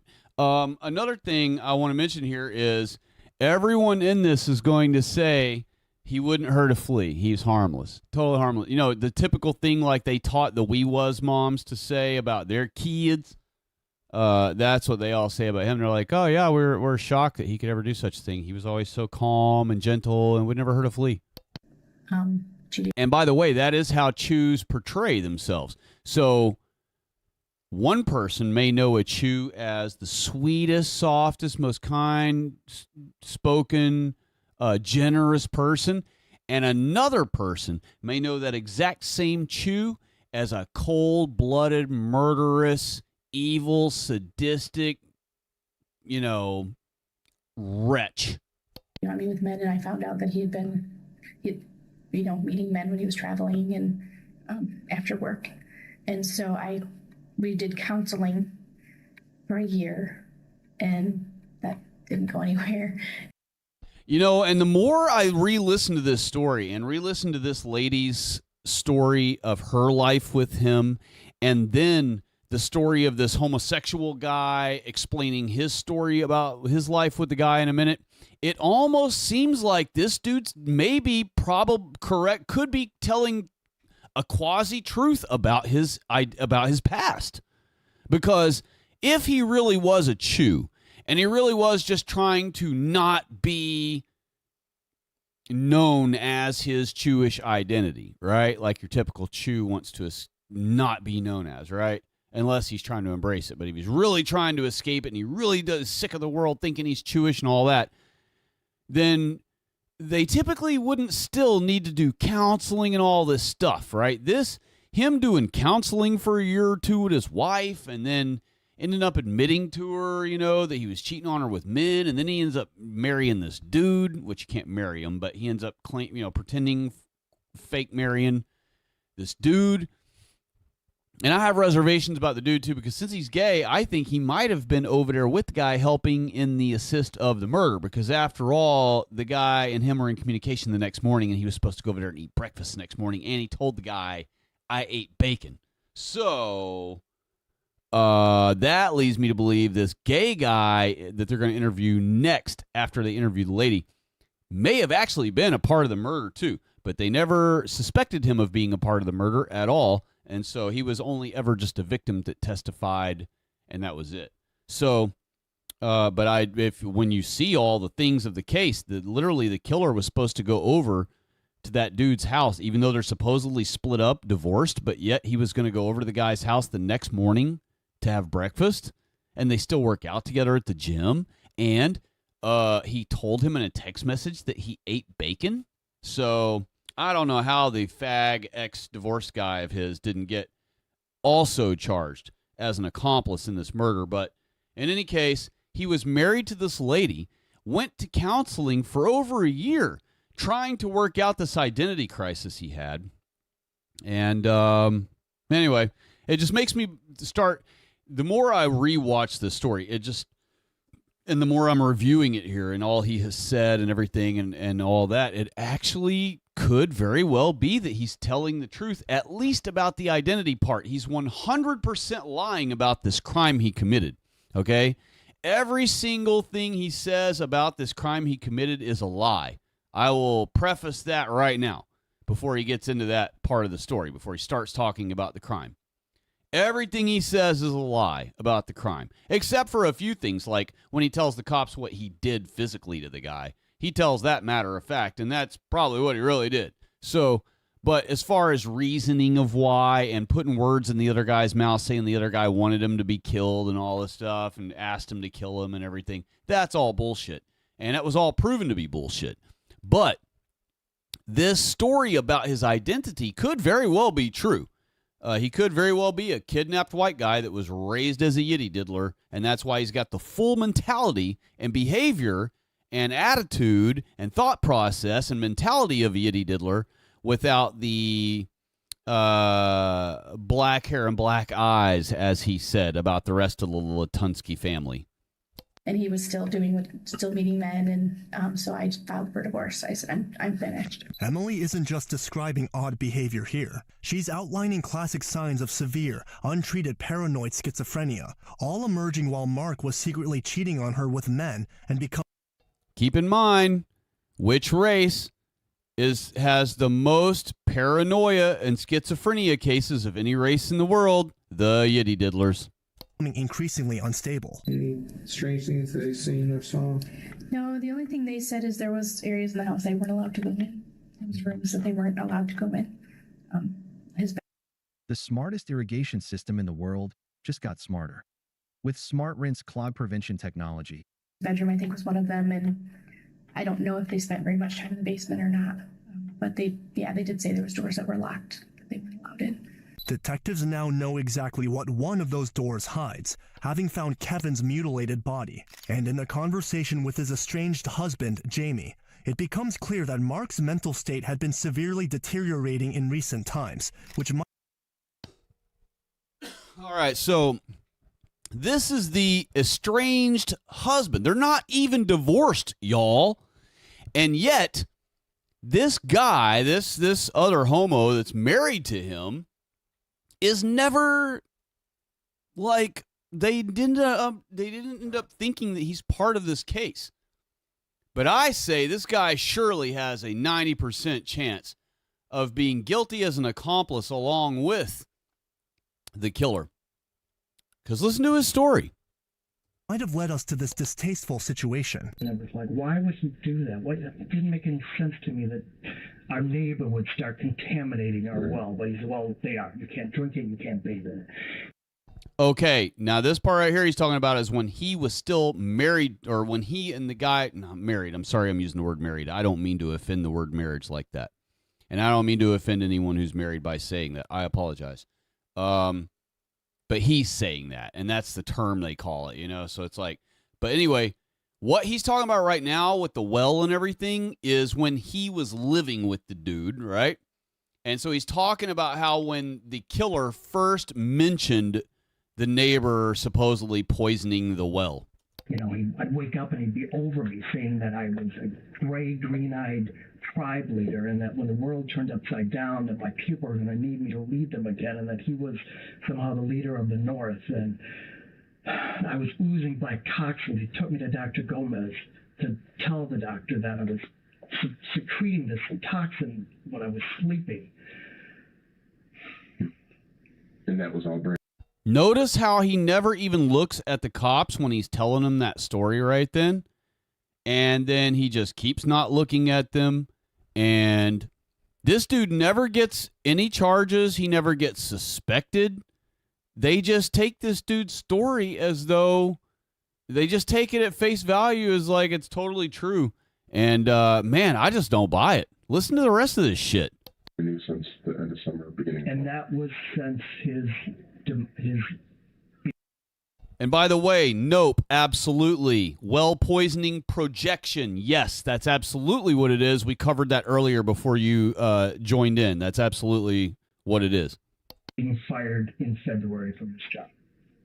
Back in the interrogation room, detectives patiently steer Mark away from his royal lineage and read him his Miranda rights first. And he's surprisingly calm until they ask a simple question about his job. And the answer is a shocking glimpse into a life in freefall.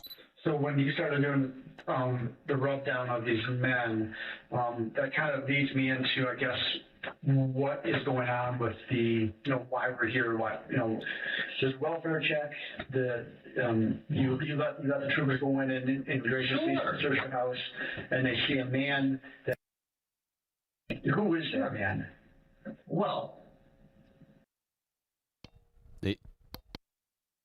so what he just said is you let the troopers in and they found a man dead in your house. What's that all about? And so now he's going to start explaining. Who, and again, when you talk to those, on those sites, you can get any name or no name. What sites did you meet him on?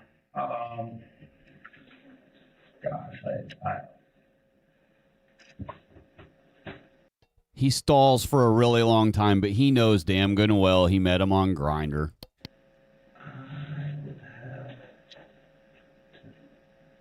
I think that one was Grindr.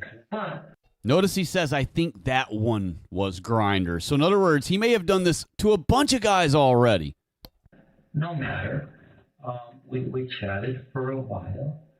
He described the things that he wanted. I did what I could to bring those things about. By bring those things about, he's talking about sexual fantasies, like depraved, like whips and chains and dominatrix, S&M, whatever that crap is that people do in the homo world with sex. That's the kind of stuff he's talking about, like tie me up, whip me, put me in a gimp suit, yada, yada, yada. And so this dude's talking about calmly saying, like, I can bring those things about and da-da-da. And here in a minute, he'll be talking about how he brought all of those wearable implements with him to meet the guy. And he'll be so as he keeps saying, I laid them all out on the back for him to choose from, he'll be talking about the wearables, you know? And after we sat and made an agreement about what was going to happen, we made the agreement, and he was supposed to disappear. Okay, now his story, he's throwing in a little extra here. So the text messages they're showing on the screen is what really happened. That's what really transpired between them before they met. But, or what was really said between them before they met. That's the, you know, and it doesn't match what he's telling in the story right here. And the reason why is his story he's going to give the cops is that this guy wanted to disappear. And that's why he's saying, and you can read in the caption right here, that he was supposed to disappear and be gone. Basically, this guy is claiming that the dude told him that he wanted him to kill him because he wants to commit suicide, so he wants him to kill him. So, and so that's going to be this guy's story the whole time, is that this was an assisted suicide, not, in fact, a murder like it looked like. Be gone. He had, but you know as well as I do, that in our society, although we say, you know, a man can just go, does our society really allow that? No. And what it leaves behind is all kinds of I'm going to say, things for his family that a man doesn't want to leave. Now, the things that I set up for him. Real quick, when you're telling a story like this of murdering someone, and in the middle of your story, to continue to the next part of the story, you go, now, the things that I set up for him, when you start with now, like that, so calmly and so matter of fact and so screw you, all of this is fine because I'm Jewish. It just shows the level of evil that is inside this wretch. Well, I'm going to back it up and let you hear that again. Listen to how he says the word now when he starts his next sentence. Now. Now. A man doesn't want to leave. Now.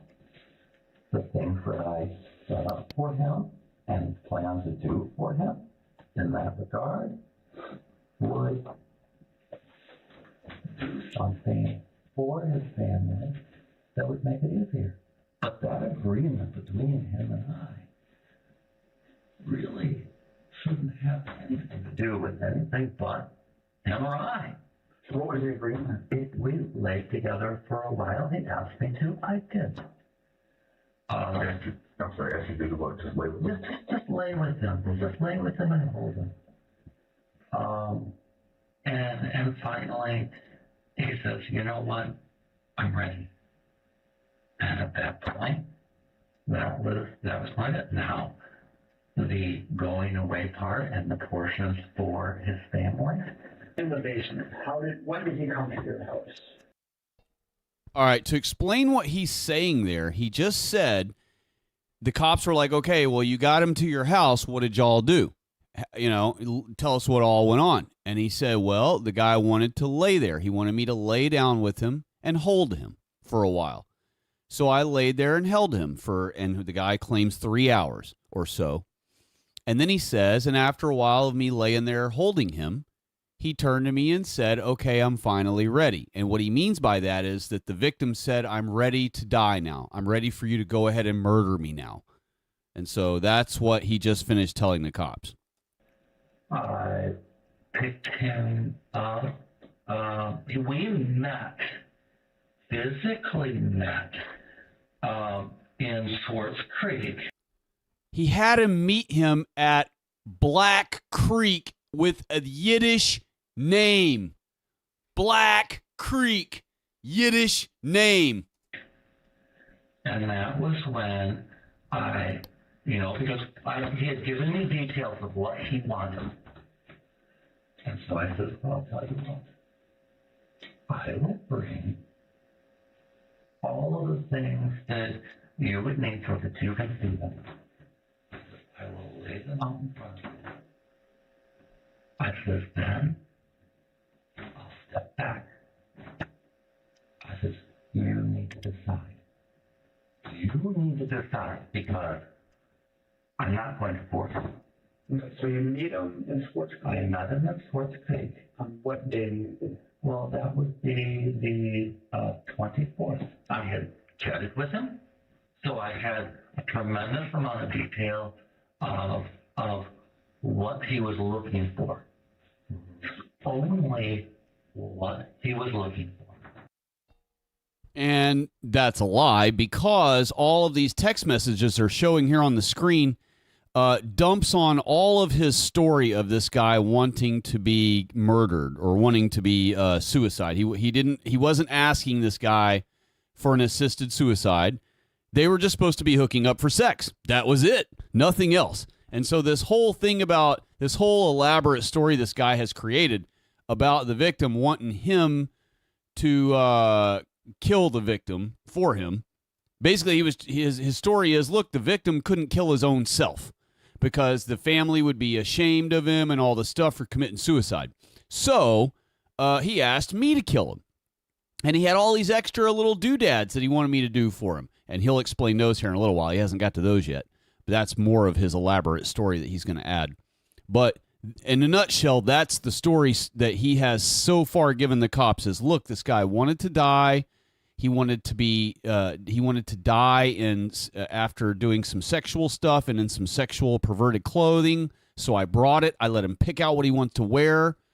I laid with him in the bed for 3 hours, which is what he asked me that he wanted me to do for him. And then 3 hours later, he told me he was ready to die. And then we got up out of the bed and began.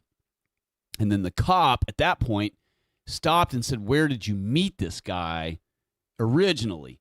And he said, I met him at a place called Black Creek. But he's saying its actual name is Swartz Creek, right?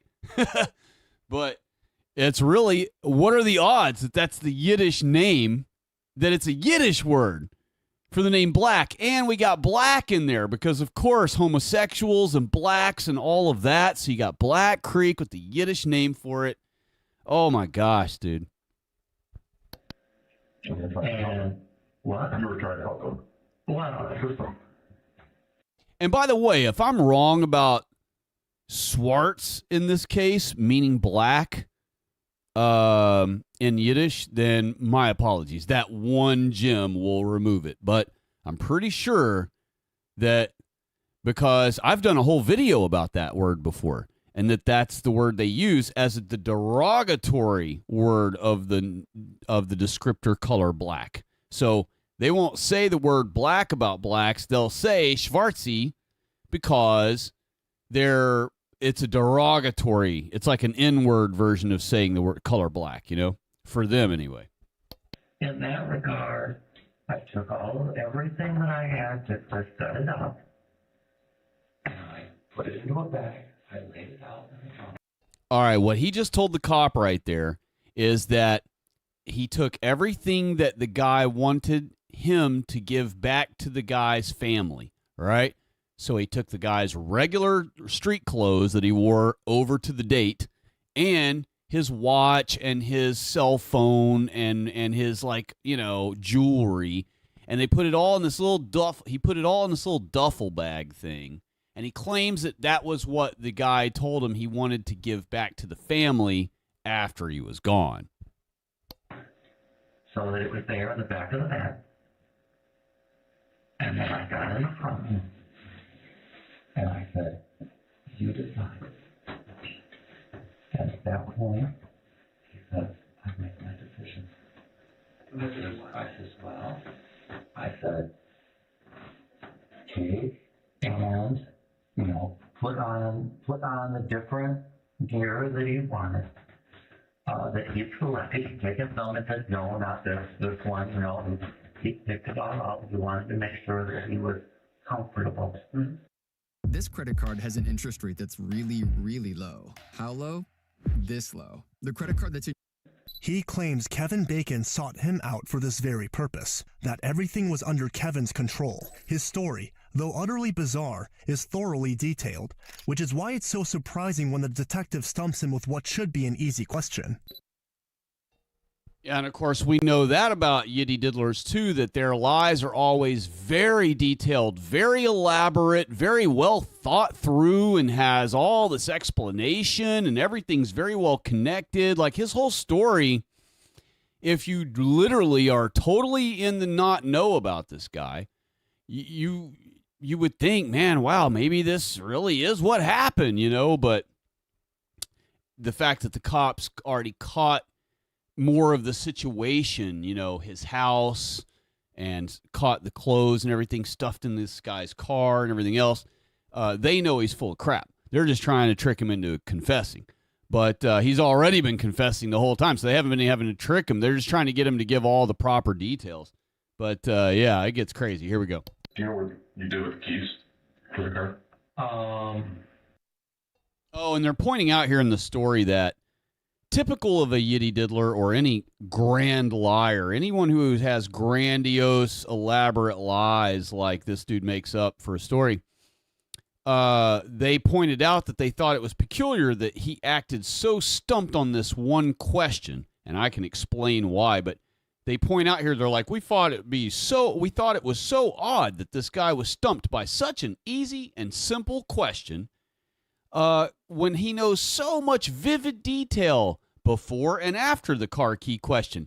He knows every little detail about clothing and locations and positions of things and what went on and who was wearing what. But when it comes to the car keys, he's just totally stumped.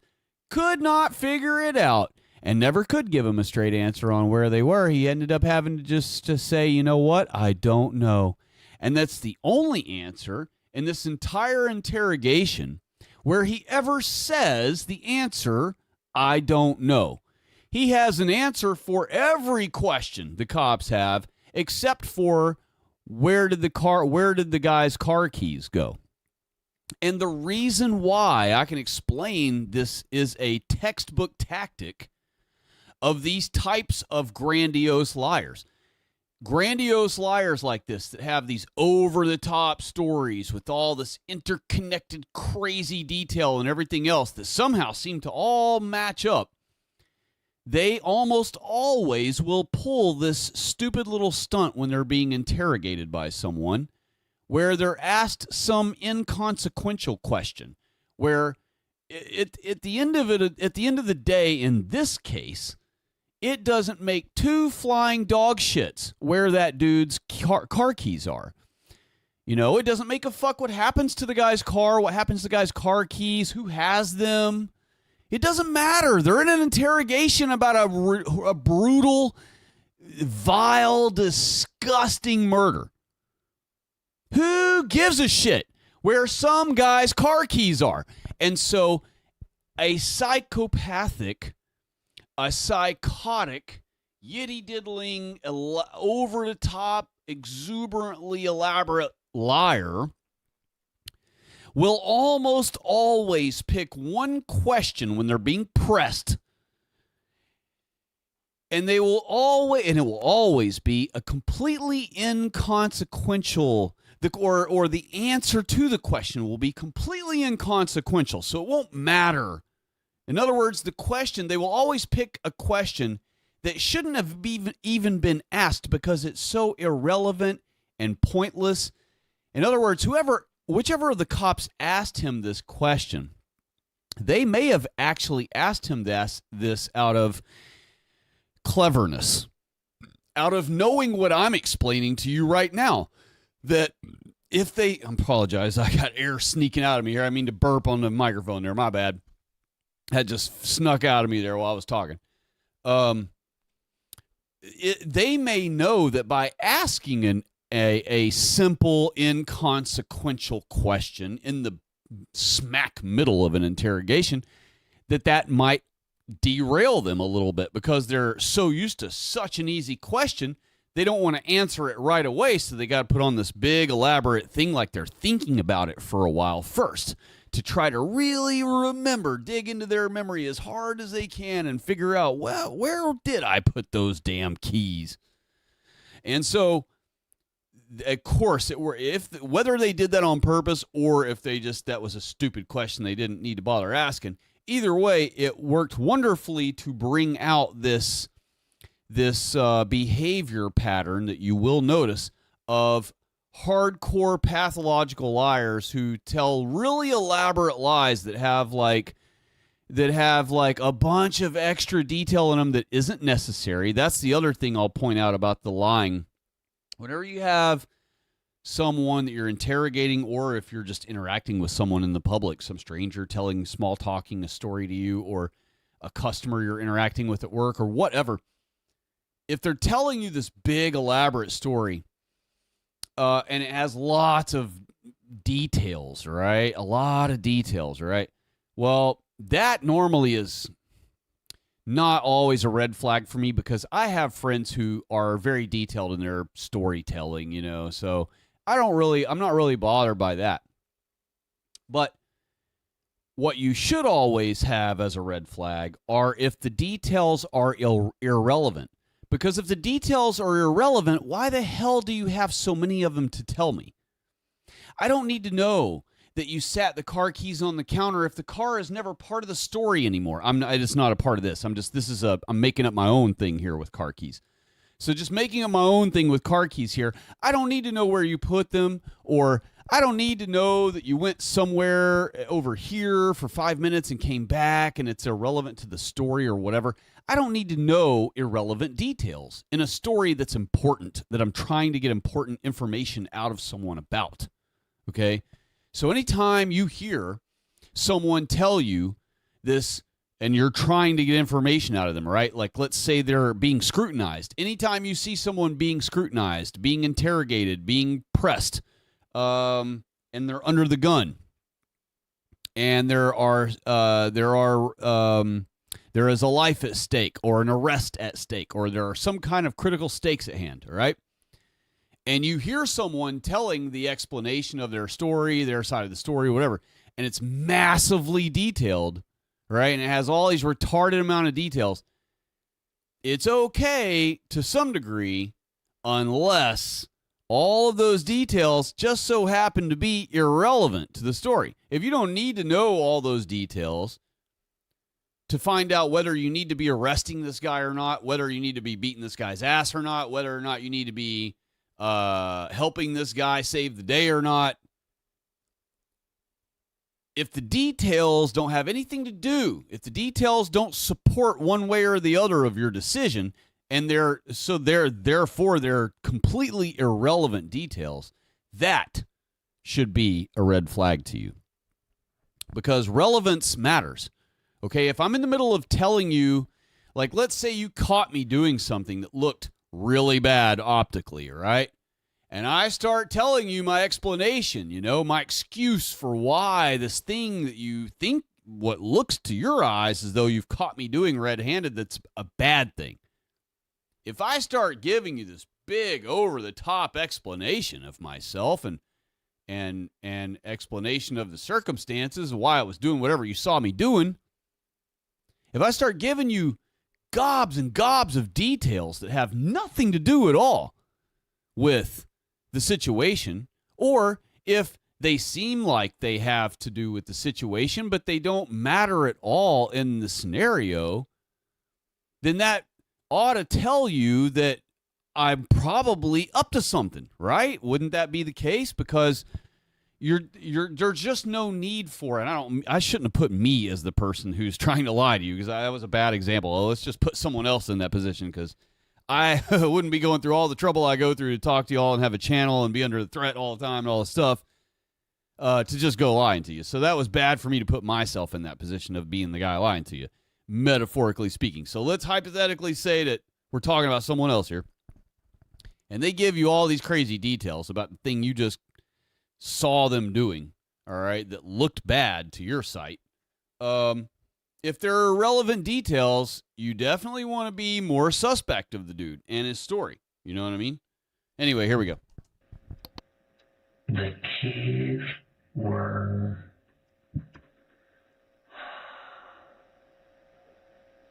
See, he had the keys at first. He gave them to me. Also, real quick, I just want to jump back in and say hello to Christendom Defender. And let's see here. Brother McDude Bro. Here we go. Hello, y'all.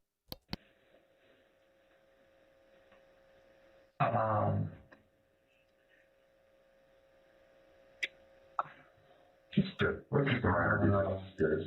I don't know. But in any case, we went back to the house. Mark can describe a philosophical discussion about assisted suicide, but he can't remember what he did with the car key. It's a tiny but crucial flaw. But then, without any prompting from the detectives, he begins to describe the murder itself, and the calm, clinical detail is more disturbing than any outburst of rage could ever be. I've never done this. I've never done this before. Okay, what is that? Well, after talking to him in multiple ways, that is when he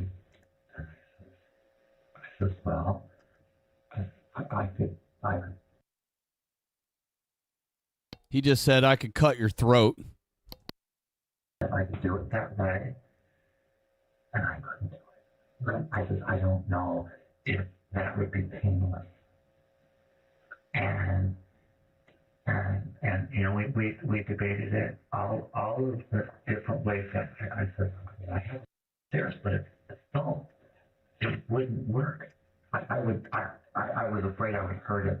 Detectives already know Kevin had past struggles with mental health. They even know from interviews with his roommate that Kevin once attempted suicide after watching the movie A Star is Born.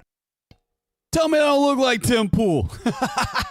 But they also know something else. Nothing in the chat logs with Mark shows Kevin requesting a mercy killing. Nothing indicates he consented to violence. So the detectives push for more clarity. And so when I went in, you know, and you know, when you obviously have on the picture there's the spring in the west. All right, I'm trying to read what that says. And there's the... there's the they got two double word things there that went to the left. I forget what that word was. Let me back up and see if I can understand what he says there. Picture there's the spring in the west, and you know, it's like that, and he said,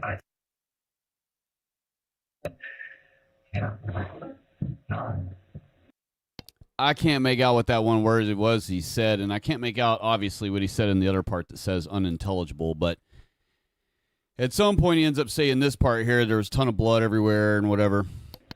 And, you know, there was a fair amount of blood. I went like to that, and that was, and then, of course, it was a matter of doing what I needed to do to complete what I told him I would do. So at this point, he's saying he did kill the guy. We can't make out which way he said he killed him, but he did end up by what he said here. But it turns out he did kill him. He did cut his throat or something with a knife. He at least either stabbed him or slit his throat with the knife. And you'll see the knife here in a few. They'll show it, but and it'll be clean. It won't be gruesome or anything, so don't worry. They will have cleaned it off or something before they show it to you. And so what he's saying here is, okay, we just said heck with it. We're going to do the knife thing. I guess I'll do your throat. And so he did the throat. And he's saying I told him I'm going to complete what I told him I would do for him. And so his big elaborate story of what they agreed and he had told him he would do for him is coming up now. Turn him into something that would produce life. Okay, and that is what the agreement he's making. All this is made up. Everything you hear from now on is horseshit. This dude never made any of this up. Had this dude kill him and Mercy kill him. And turn me into something that will produce life again. All this is yitty diddler fiction. This dude is making up right now on the fly, okay, to try to keep himself from getting put in jail forever for it. And that's what I was in the process of doing. Hey, it's Adam with Vantage. All right, so what you've just seen me do is demonstrate how upstairs in because I cleaned it off. Okay, they're asking him where was the knife. They've already asked him where is the knife, and he says it is upstairs because I cleaned it off and it's upstairs in the dresser. And it is upstairs in the dresser drawer. I think on the right-hand side. See how he knows every little detail, right? But these parts are actually true right here. And that's what a liar likes to give details, and they like to act like they're really having to think really hard, like, oh, I'm pretty sure that's where that was, that I left that gun that I killed that lady with. Yeah, I think that's where I left it, maybe. Stuff like that. They do crap like that a lot. This guy literally exudes every attribute or trait that they give off when they're interrogated. It's crazy.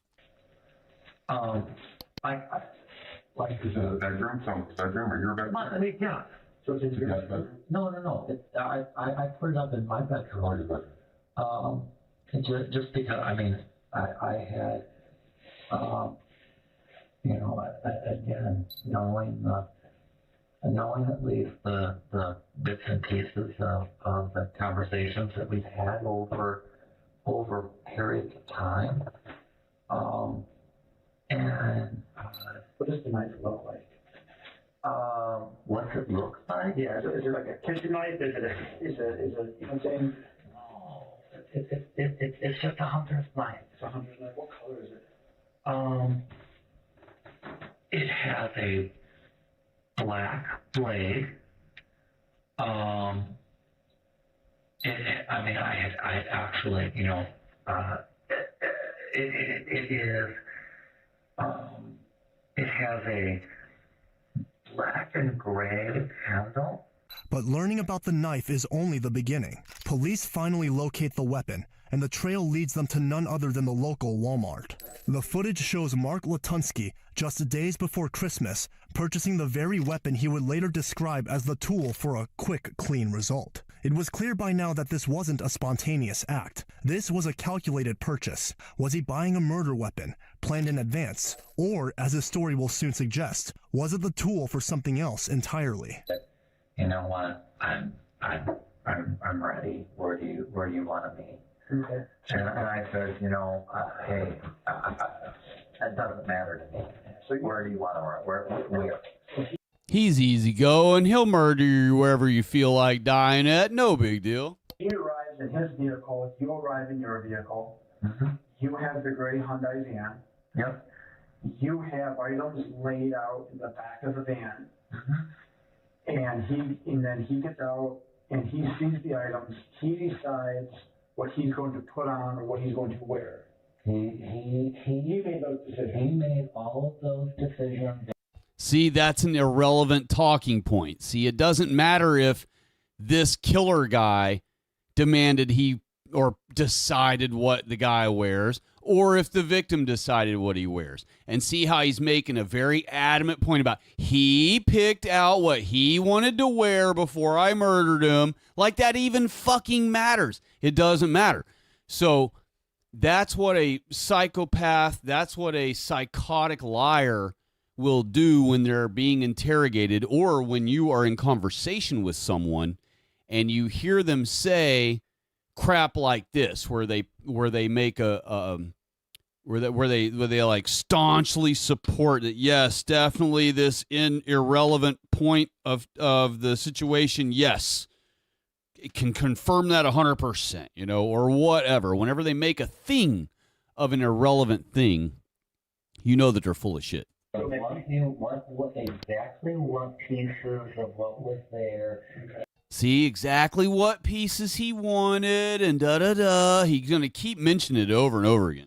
He wanted, and based on, you know, like I said, it was full. There were some things that went back into the bag, and some things that he put on. See more details. Whatever he didn't want to wear, I put back in the bag. Yeah, no shit. Or who cares? And some things he says, well, you know what? Maybe I'll try those later, but, you know, let's not start with that. I said, all irrelevant. All irrelevant. 100% of that was irrelevant. look, you need to put these on. I said, I'm not going to force you to put, you know, I'm not going to force you to do anything. Right. This is you. See?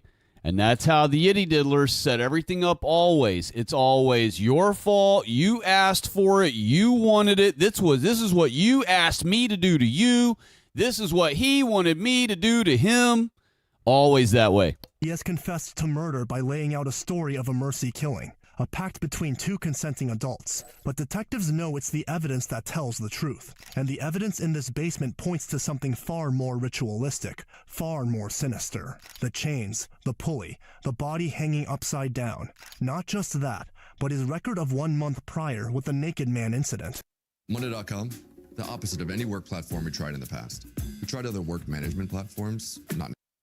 And now, as the interrogation all right, so I told you it was going to be nasty. Look, this is his, this was his kill room.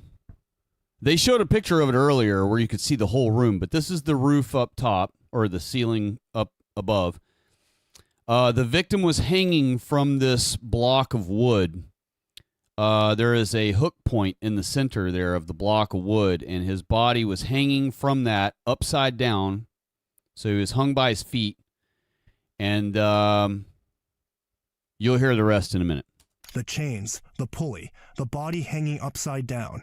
Not just that, but his record of 1 month prior with the naked man incident. And now, as the interrogation continues, detectives are about to learn what happened after Kevin Bacon died. And the truth is more monstrous than they could have imagined.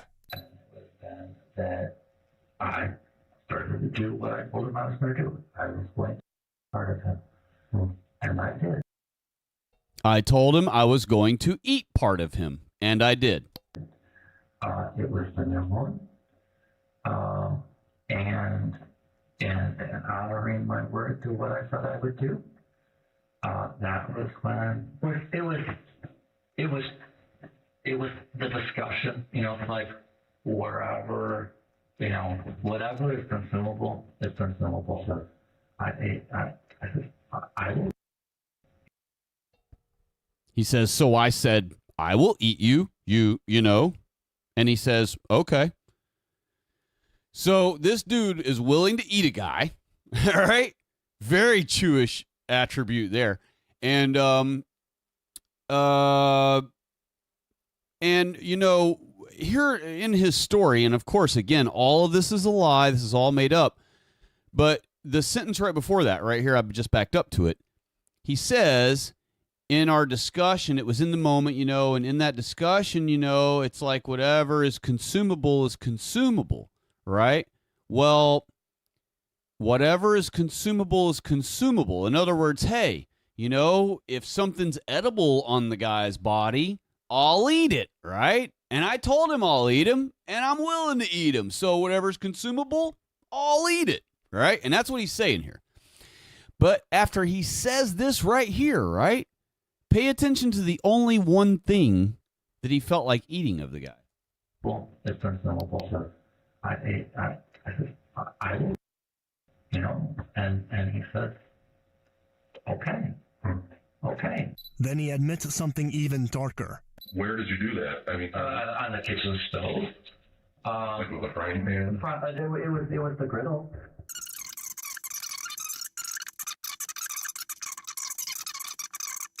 What do you want me to do? So you would have taken Okay.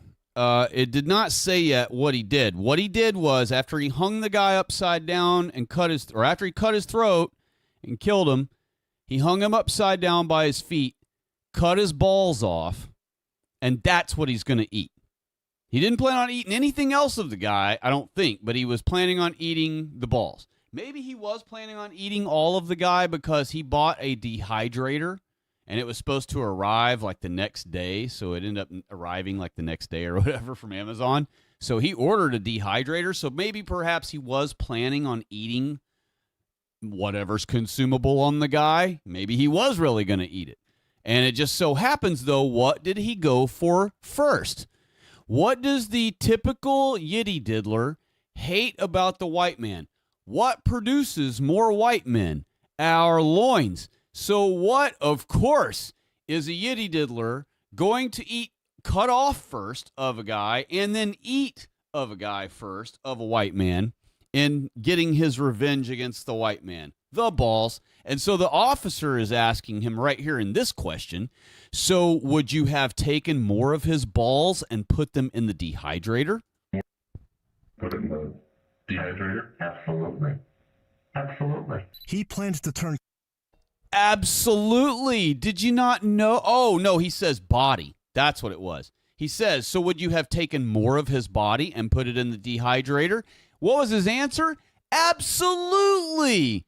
Absolutely, officer. Have you not ever had a white man for dinner before? Dehydrator? Absolutely. Absolutely. He plans to turn... Absolutely. What are you thinking? What kind of silly question was that, cop? Listen to him say it again. Listen to a cop ask him this, and listen to the way he answers that.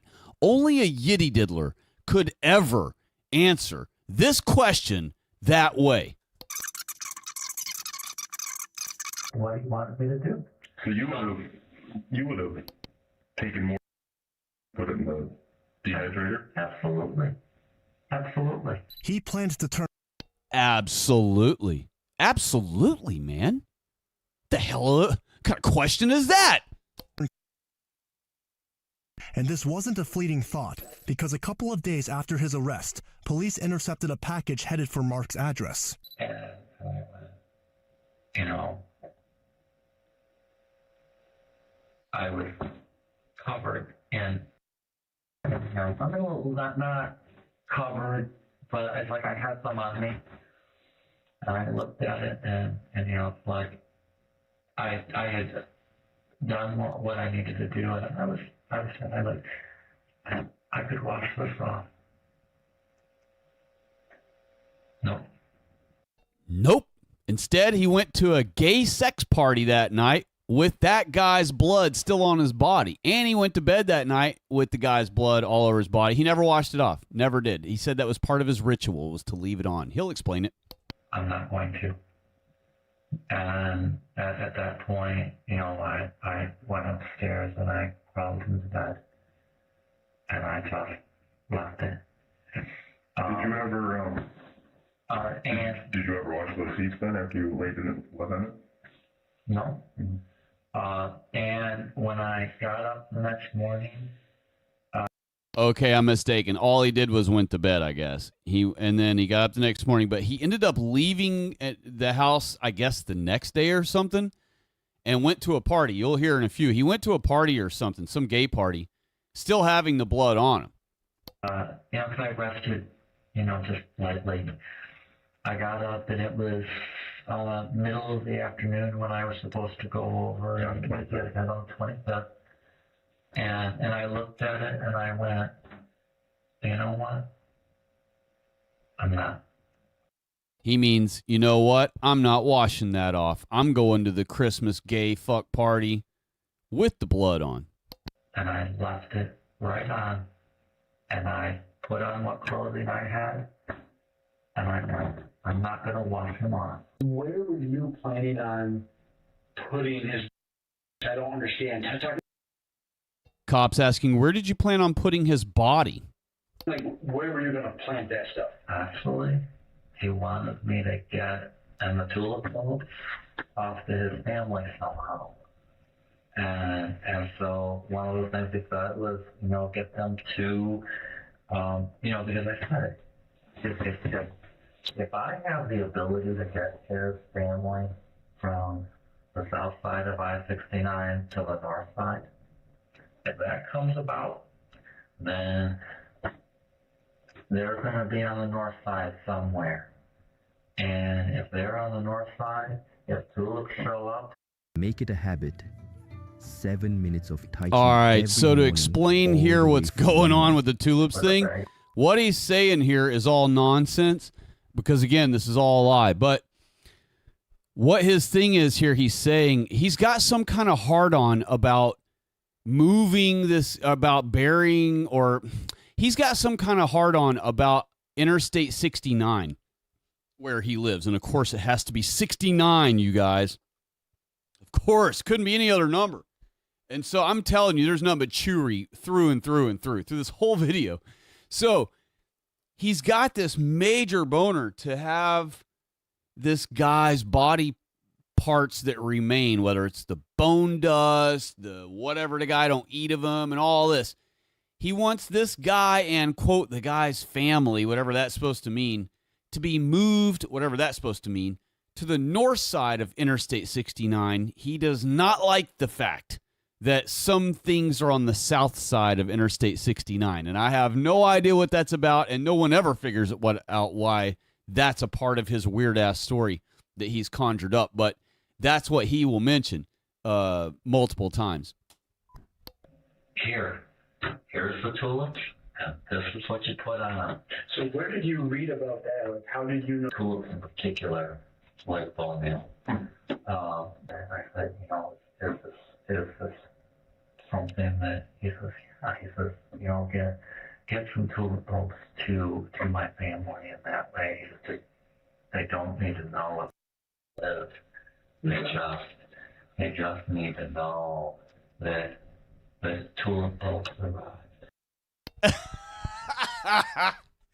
I don't know what his deal is with tulips and freaking being on the north side of I-69 versus the south side. Something Jewish, I guess. The horror isn't just in the act, but in the calm, almost methodical planning. This was a full-blown project that was interrupted by his arrest. But perhaps the most unnerving detail of all is what he did, or rather, didn't do, immediately after the murder. You assisted him in passing. Did you have clothes on at that time? Or were you naked? Okay. I was naked. Okay. I had no. So there would be blood on the sheets, though, where you could have laid down if it came off. It would be dried. It would be whatever sloughed off. And I looked at it, and again, maybe my thinking of saying, you know what, I'm not going to wash this off.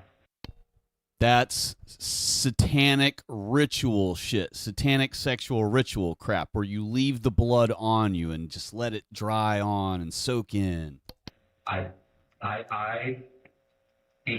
even when I was talking to someone, I don't feel that I did anything wrong. Did you tell anybody else about this? Other than us?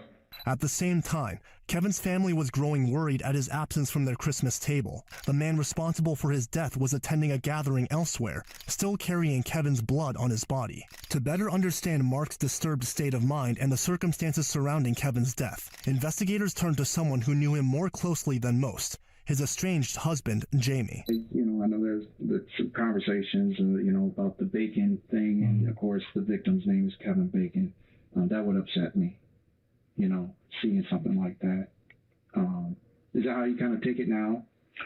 No, not until you just mentioned it. I never even put the two together. Okay. Did you know the victim's name was Kevin? You had to. I We talked knew about it in the interview. after the interview, yes. But I didn't even think, like text messages when you said about the bacon. Okay, so right here, he's discussing about how this is the guy that the dude used to be hitched up with. And they're still together. That's the thing. This dude supposedly just lives somewhere else, but he's supposedly just separated from this murderer guy right now, right?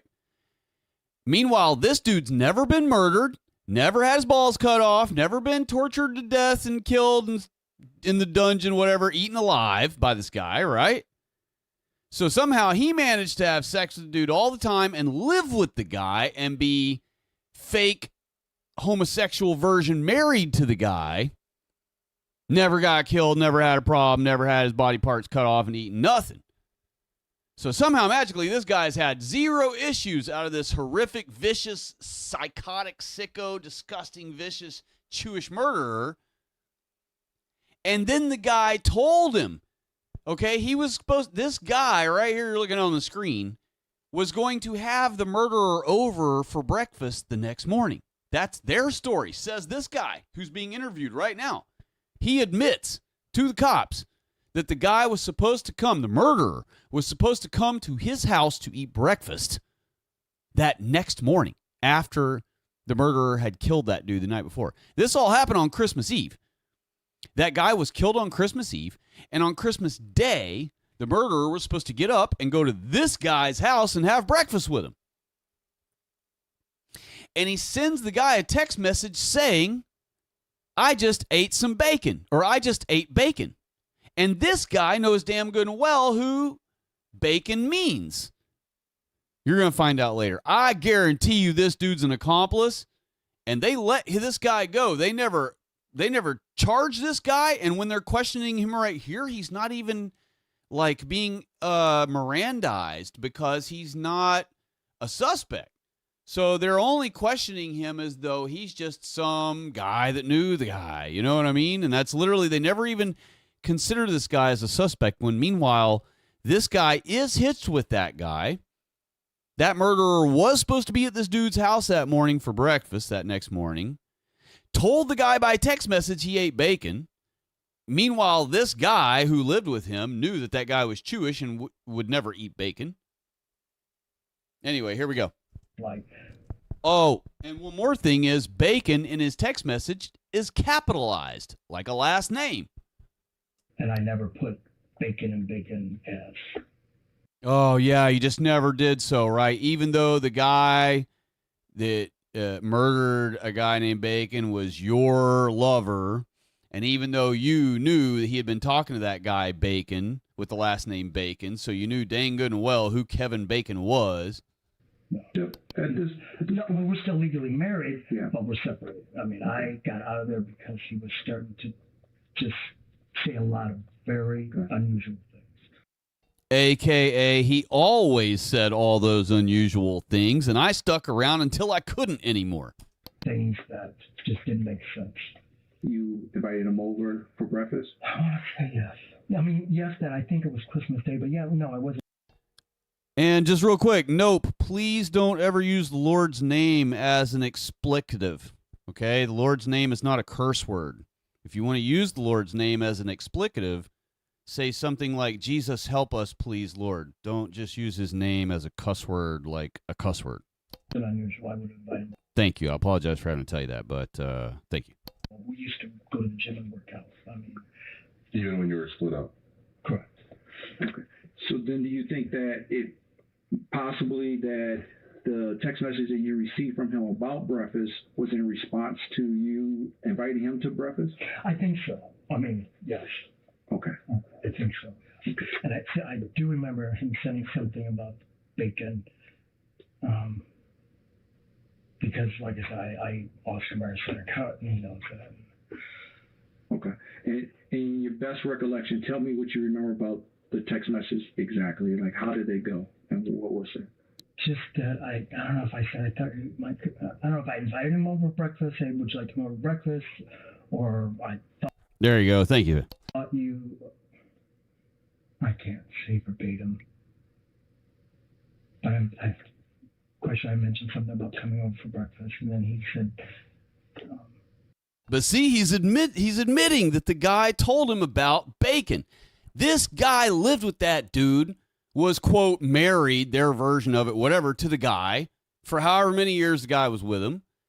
Knows dang good and well the dude don't eat bacon because he's Jewish. And that's the whole point of him sending him a text about it. And I think that's why he ended up choosing that particular victim, is because he wanted to have the whole ritualistic joke of being able to say that he ate, quote, bacon without really eating bacon, like actual pork. You know what I mean? So I think that this victim was literally chosen on Grindr after it was discovered that his last name was what it was. And this dude right here knows dang good and well that dude was named Kevin Bacon, and that his ex-lover was, and you know they never are ex-lovers. They're always still screwing. So the guy was coming over to have breakfast with him and screw him, right?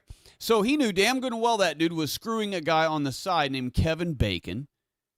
He knew dang good and well that guy would never eat bacon. He knew dang good and well that guy was a vicious, murderous wacko. And then he saw a text from him that said, "I just ate bacon," with a capital B for bacon. And this guy never got charged, never got suspected. I guarantee you this dude is a part of that shit. This dude was an accomplice to that whole shit. How could that other skinny dude have got that fat dude tied up to the ceiling by his feet? There was no crane there. There was no gurney crane there or nothing. So this dude, I guarantee you, helped put that victim's dead body up on that hook. And perhaps that guy could have done it by himself. I'm sure he probably could have. Maybe he's not a little guy. Maybe he's, almost 6 foot or 6 foot something or whatever, and has a little strength to him, and maybe he could have done it himself. But 2 guys would have made it a heck of a lot easier and a heck of a lot quicker of a process. And I'm just shocked that the cops never suspected this dude with all he admits right here. Like what you told me that about the bacon, and yes, I do remember. It seemed like there was something said in a text message about bacon, and you wouldn't like it. And that's what. Did you respond to that? Not that I remember. You could have. I could have. Yes. Okay. Could have derogatory responded back to it? I could have, or I could have said, go ahead and bring it anyway. And why aren't the cops just reading this dude's freaking text messages? Why aren't they like, whip your phone out right now and let us read every text message you've had with this fucking murderer faggot guy who you're married to, who was coming to your house the next morning after he killed a guy to eat breakfast with you? We want to see your fucking messages with him right now. And if he didn't give over his phone, they would have got a search warrant to get his phone. And instead, listen to them just asking his idea and memory about it. It's like, why aren't you just pulling out your fucking phone right here on the table in front of them? Look at how this guy struggles.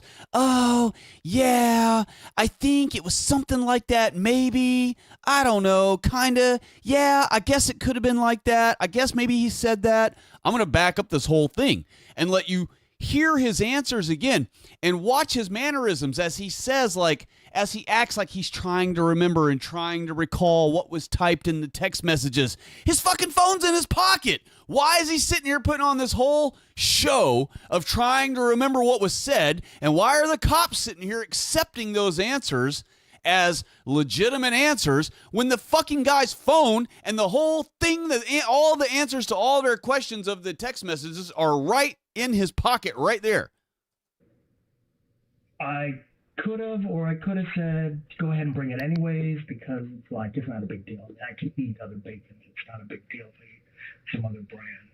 Okay, so it seems like then he was suggesting that he was going to bring breakfast, not that he was eating breakfast. Or he would have brought something to cook, like the bacon. Being at the house, Kevin Bacon, what, he never told you what he did to him, nothing? No, I think this is awful.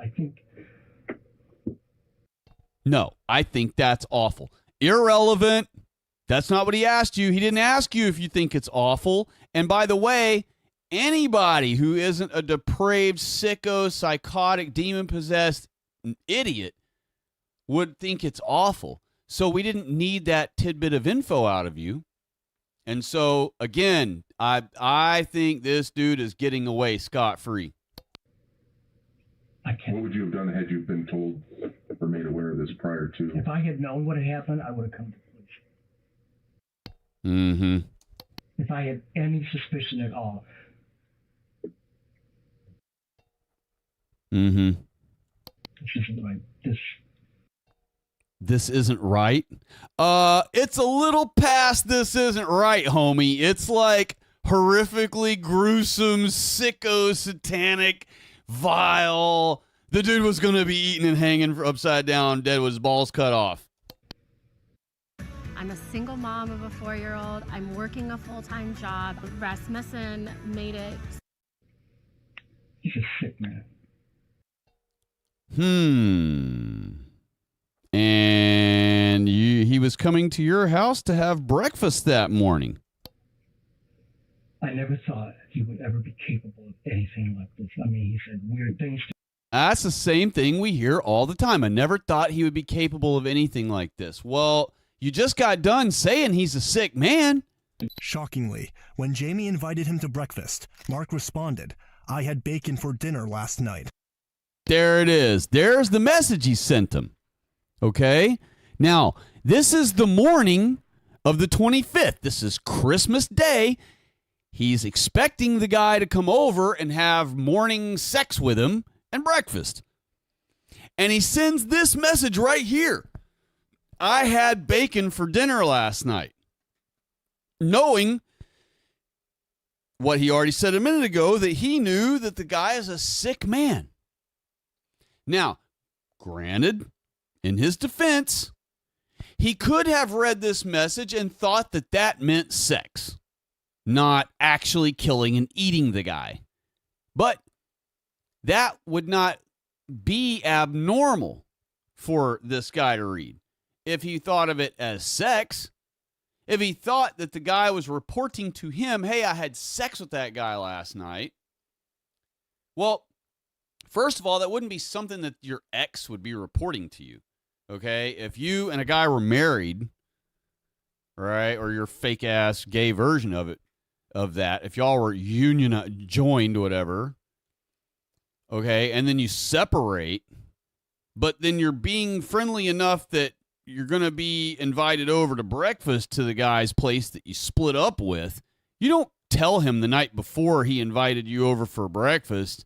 You don't tell him the night before you go over to meet him for breakfast the next day that, oh, I had sex with, or you don't tell him an hour before you meet him at his house for breakfast that morning that, oh, by the way, I slept with someone else last night. That just wouldn't be something you would do. And even though homosexuals are very promiscuous and they sleep all around with each other and stuff, they also are all very hyper jealous of each other when it comes to relationship stuff. And so this is not a behavior that a homosexual would text to another homosexual who he's trying to stay cordial with after they've been separated from being unioned, right? So I just don't buy this dude's crap at all. I think he got away with accomplice to murder. With bacon capitalized, it's a sickening double meaning, and once the full extent of what he did to Kevin becomes clear, the message takes on an even darker meaning. Because part of my culture is that if you have an honorable death. All right. He says, because part of my culture is that if you have an honorable death, and he's going to go on, there is nothing in Norwegian culture that this guy is talking about right here, okay? He's talking about yiddy diddler culture. Then you have to tell somebody before you pass 3 houses. And so I looked at it, and we've even talked about this, because he gave me the Christendom, don't get off topic. Stay on topic tonight, buddy. name. What'd you call him? I actually never used his name.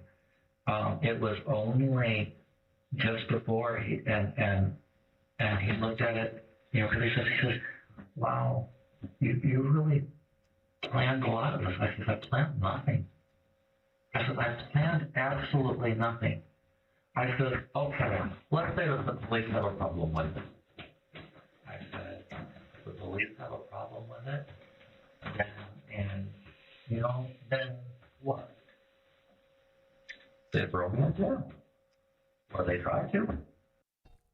try to. Now there's your yiddy diddler hubris right there. He literally thinks he's not going to go to jail. He thinks even though he's a broke, low-level gypsy that doesn't have power, he's not in the upper level echelon of the Yiddy Diddler world, that simply because he's Jewish, he will not go. That's just the bottom line. He knows that he's Jewish. He's heard his whole life from everyone in his entire family and every Jew he's ever been around. They've all laughed and joked in front of him at one point or another how none of them ever go to jail because they're Yiddy Diddlers, and Yiddy Diddlers don't get put in jail, right? But he played his cards ass wrong.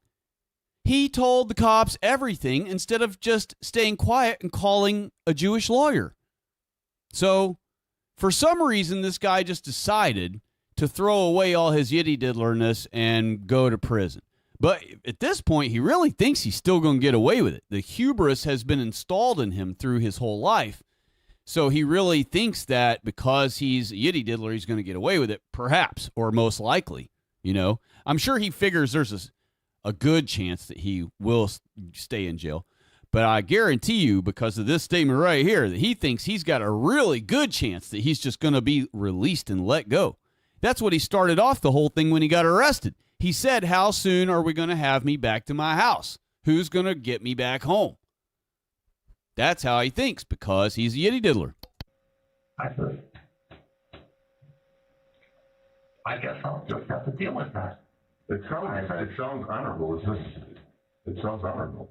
Well, but in order to make it honorable in my culture, I did have to tell someone.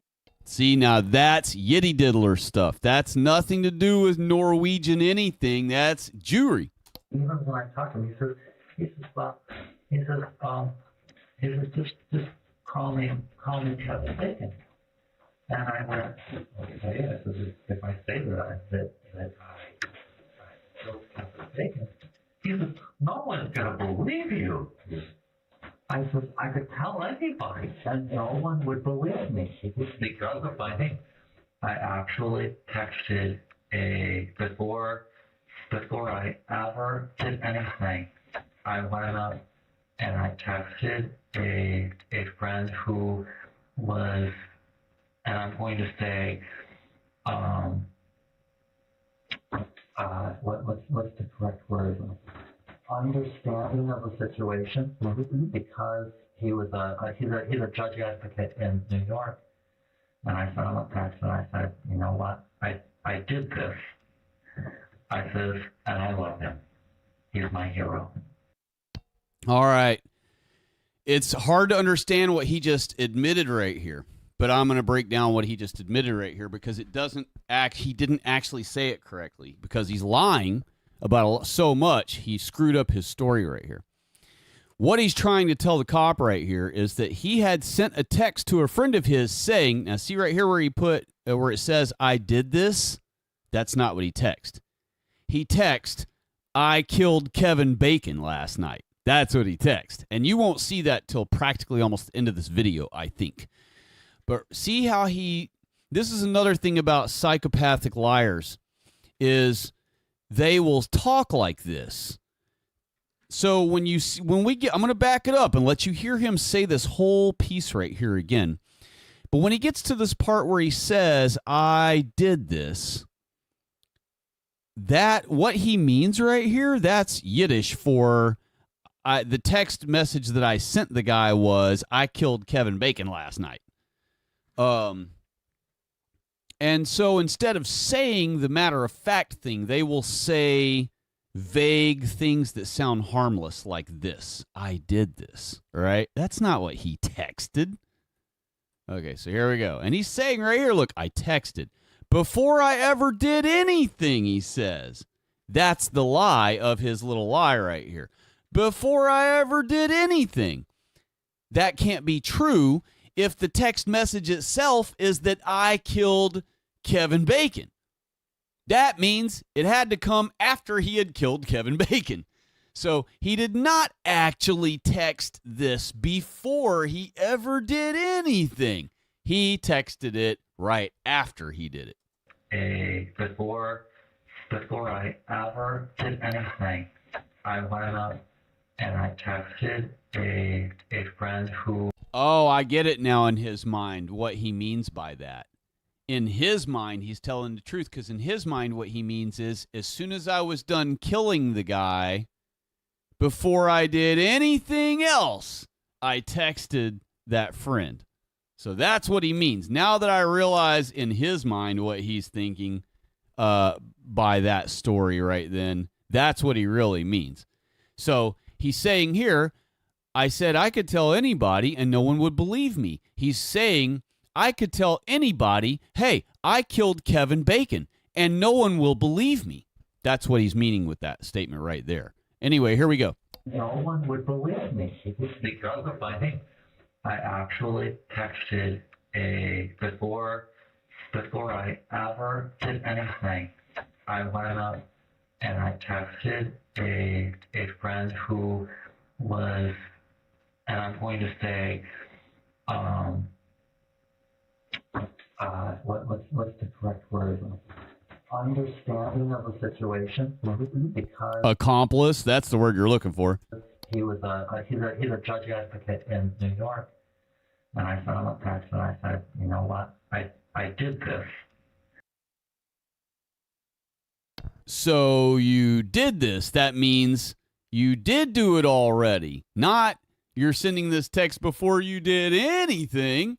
You had already done everything, and now you're sending the text saying, I did this. I killed Kevin Bacon, is what he really means. I said, and I love him. Oh, that was what the text message says. The text message was, I killed Kevin Bacon, and I love him. And he's meaning that because this dude let him murder him, now he loves him.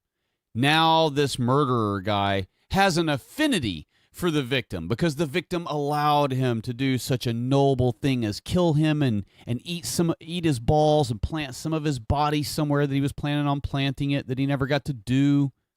He's a judge advocate in New York, and I sent him a text and I said, you know what, I did this.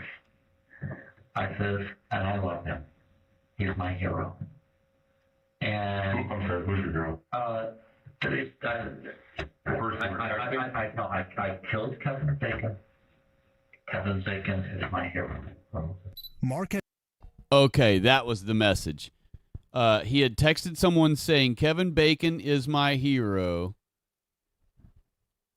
Texted someone saying, Kevin Bacon is my hero. It's a comment that could easily be mistaken as a reference to the actor, giving him a way to hint at what he'd done without actually revealing it. But it's when he admits what would have happened if he hadn't been caught that the full extent of his intentions becomes horrifyingly clear.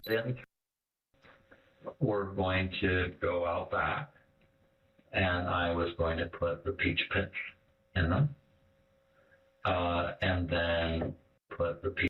Okay. Says the internals were going to go out back, and I was going to put the peach pits in them. Peach pits in them, and then the rest of them I have the chestnuts. Chestnuts roasting over an open fire. Remember that song they did to get rid of Christ in Christmas songs? Chestnuts that are in the refrigerator, and I had been meaning to plant them before, but really never had anything that, you know, to grow them with. I was going to drop the chestnuts into a portion of them. There's a pile of mulch out back. I was just going to cover them with mulch. You were going to cover it with mulch? No, not the mulch. I was just going to take the internal.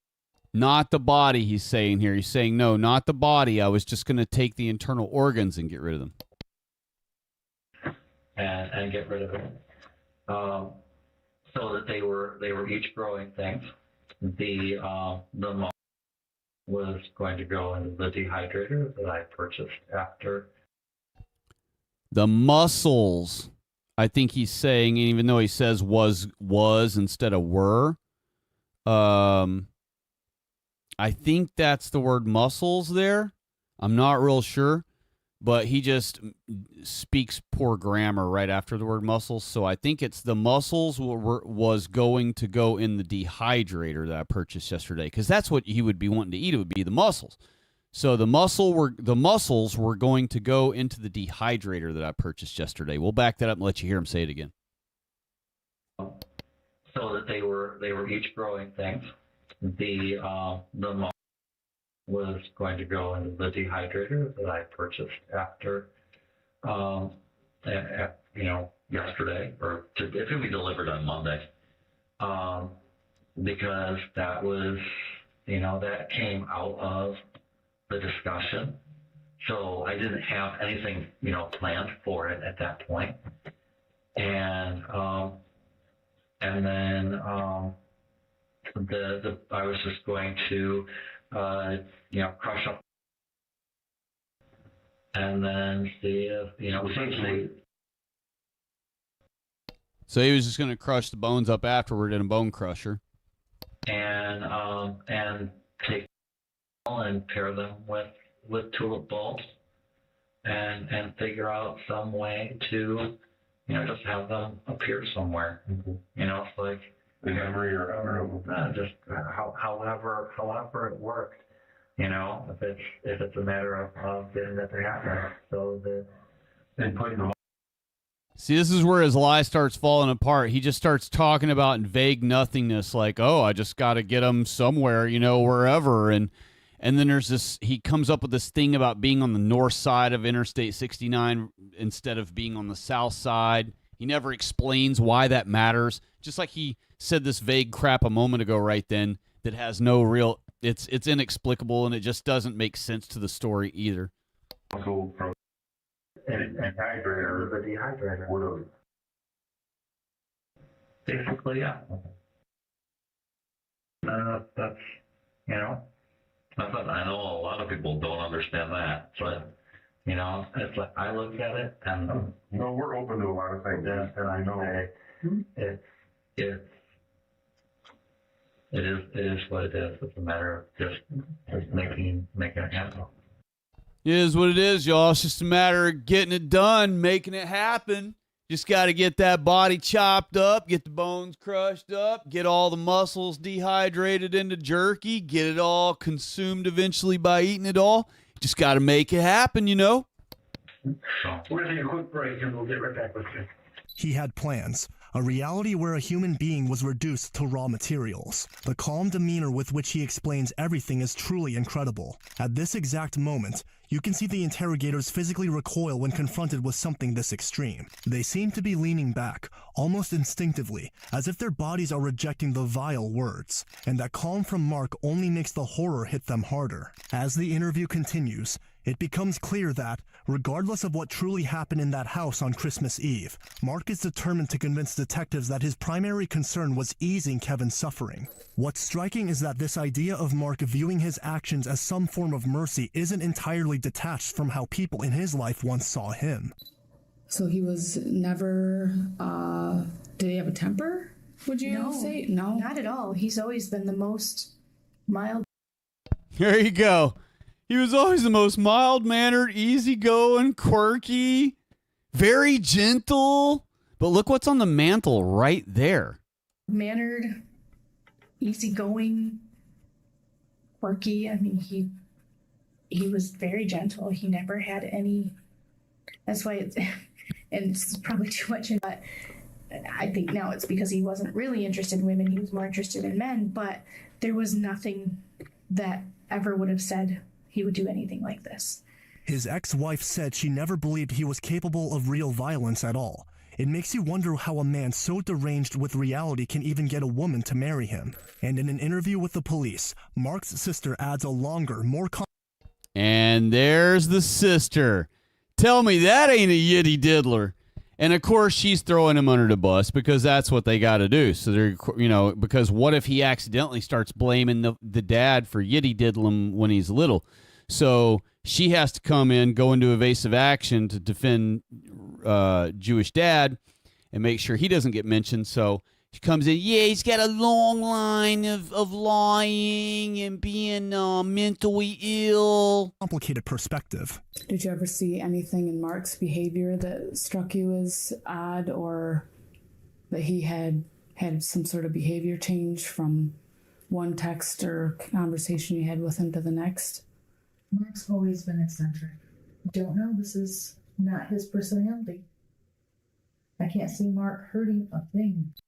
See, she's still stuck with he can't hurt a thing, that it's not his personality. This isn't like him. But he was eccentric. Oh, yeah. She calls her brother eccentric, but dismissing small warning signs as harmless is exactly how dangerous behavior can go unnoticed. In fact, it's common for people to rationalize or ignore troubling traits in people they care for, which can allow instability to grow unchecked until it explodes in ways no one saw coming. The first interrogation ends with detectives securing a DNA warrant and Mark's personal information.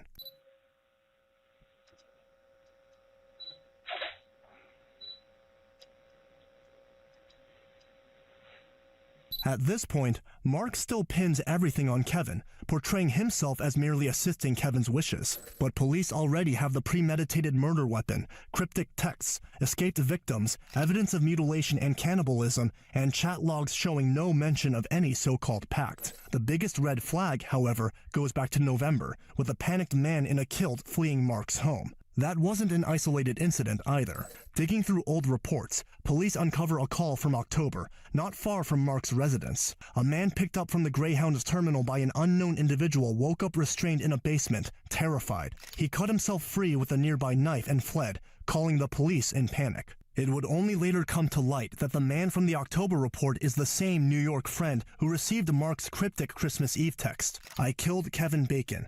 Kevin Bacon is my hero.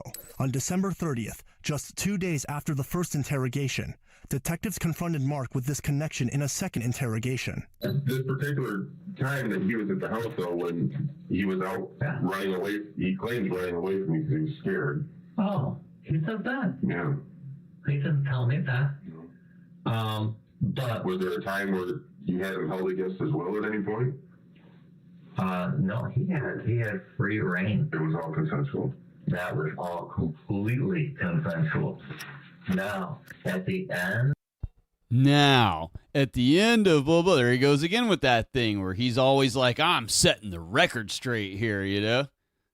Of that, and I will tell you, he actually stayed for was that you had him locked up against his will and was trying to hurt him? That wouldn't be true. No.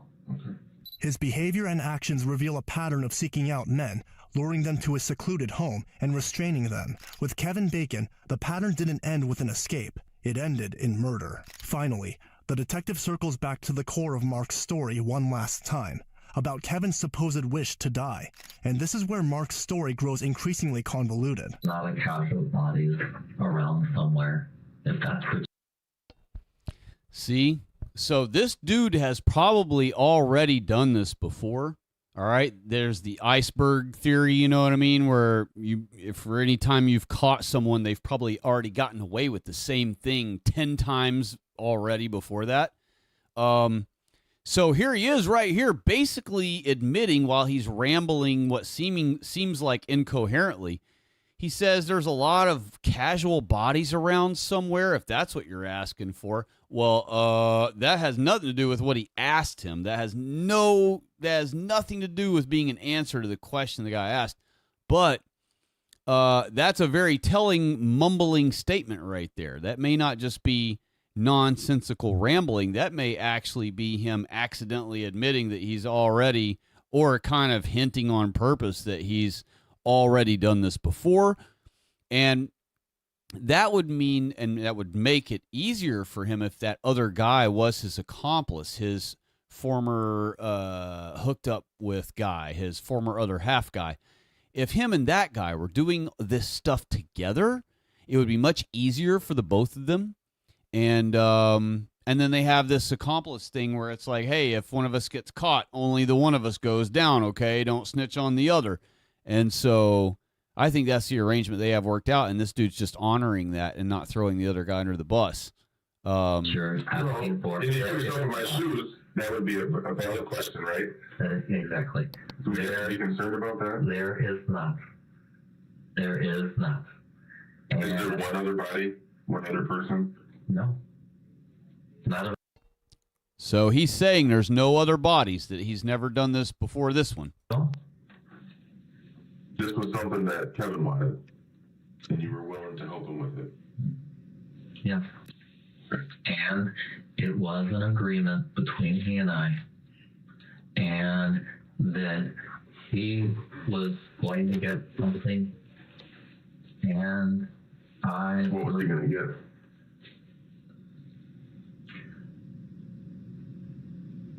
He was going to get things for his family. But this doesn't answer my question. This was all. This was done. This was done for Kevin, and he would.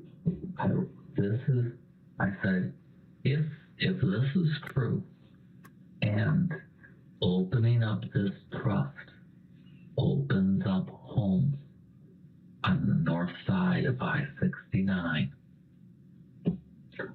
Okay, now I remember his story about that. So his story, and you're going to hear it in a second, but just to kind of break it down a little bit or explain it as best I can.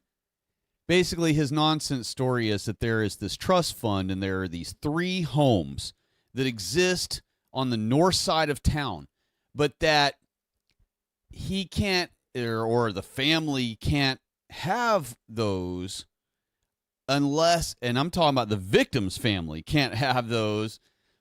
Like, he would know anything about the victim's family at all. He met the guy on Grindr. And so his story is that he's worried about the guy's families, the victim's family being moved to the north side of I-69 so they won't lose these 3 houses, these 3 properties that are in a trust fund for them, only if they exist on the north side of I-69. Any home that I have, of which I already know that I have 3. Okay, he thinks they're his houses that he has, and his trust fund, of course. This has nothing to do with Kevin. It has absolutely everything to do with Kevin. Okay, so see why we're all confused here? Because originally it was about Homeboy, and that's why he had to kill Homeboy and bury him on the north side of I-69. That's what he said earlier. Now he's saying, oh, no, it's because of me. It's because of my 3 houses and my trust fund that I got to move him to the north side of town.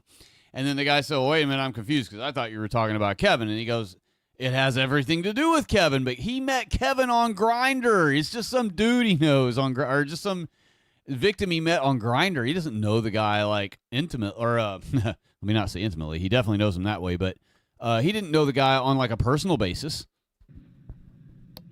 I want to see your family north of I-69. So that's it right there. That's his reason right there, which it isn't a real reason and it's nonsensical, but that is his reason right there for his whole story of why he needs to bury the guy north of I-69. I said, regardless of what home it is, if they're south of I-69, they're on the wrong side. But him being dead, how does that put them north of 69? Because if, or should I say, when the trust gets exposed, when the properties come available, then I could make sure. And see, he's going so slow because he's trying to build his story right now in real time.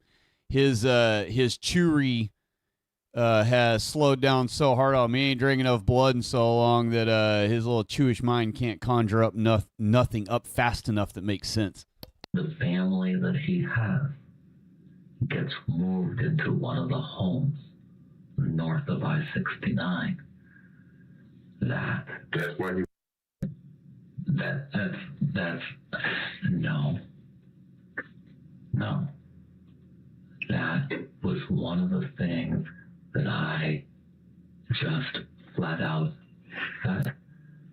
He just flat out said to the guy when they were talking about killing him, you know what? After you die, I'm going to make sure your family gets to the north side of I-69, buddy. I just flat out said it. I will do this. I understand that he, at that point, I understood that he was already not only so. See, he was already not only. I understood it to be. It's like none of it makes sense. He's falling apart. He's his little chewy hamster brain has hit a certain limit, and he can't come up with any new thing to keep his story rolling. So he finally hit his limit, you know, and now he's just falling apart. He had to just stop in the middle of a sentence because he didn't know what to say.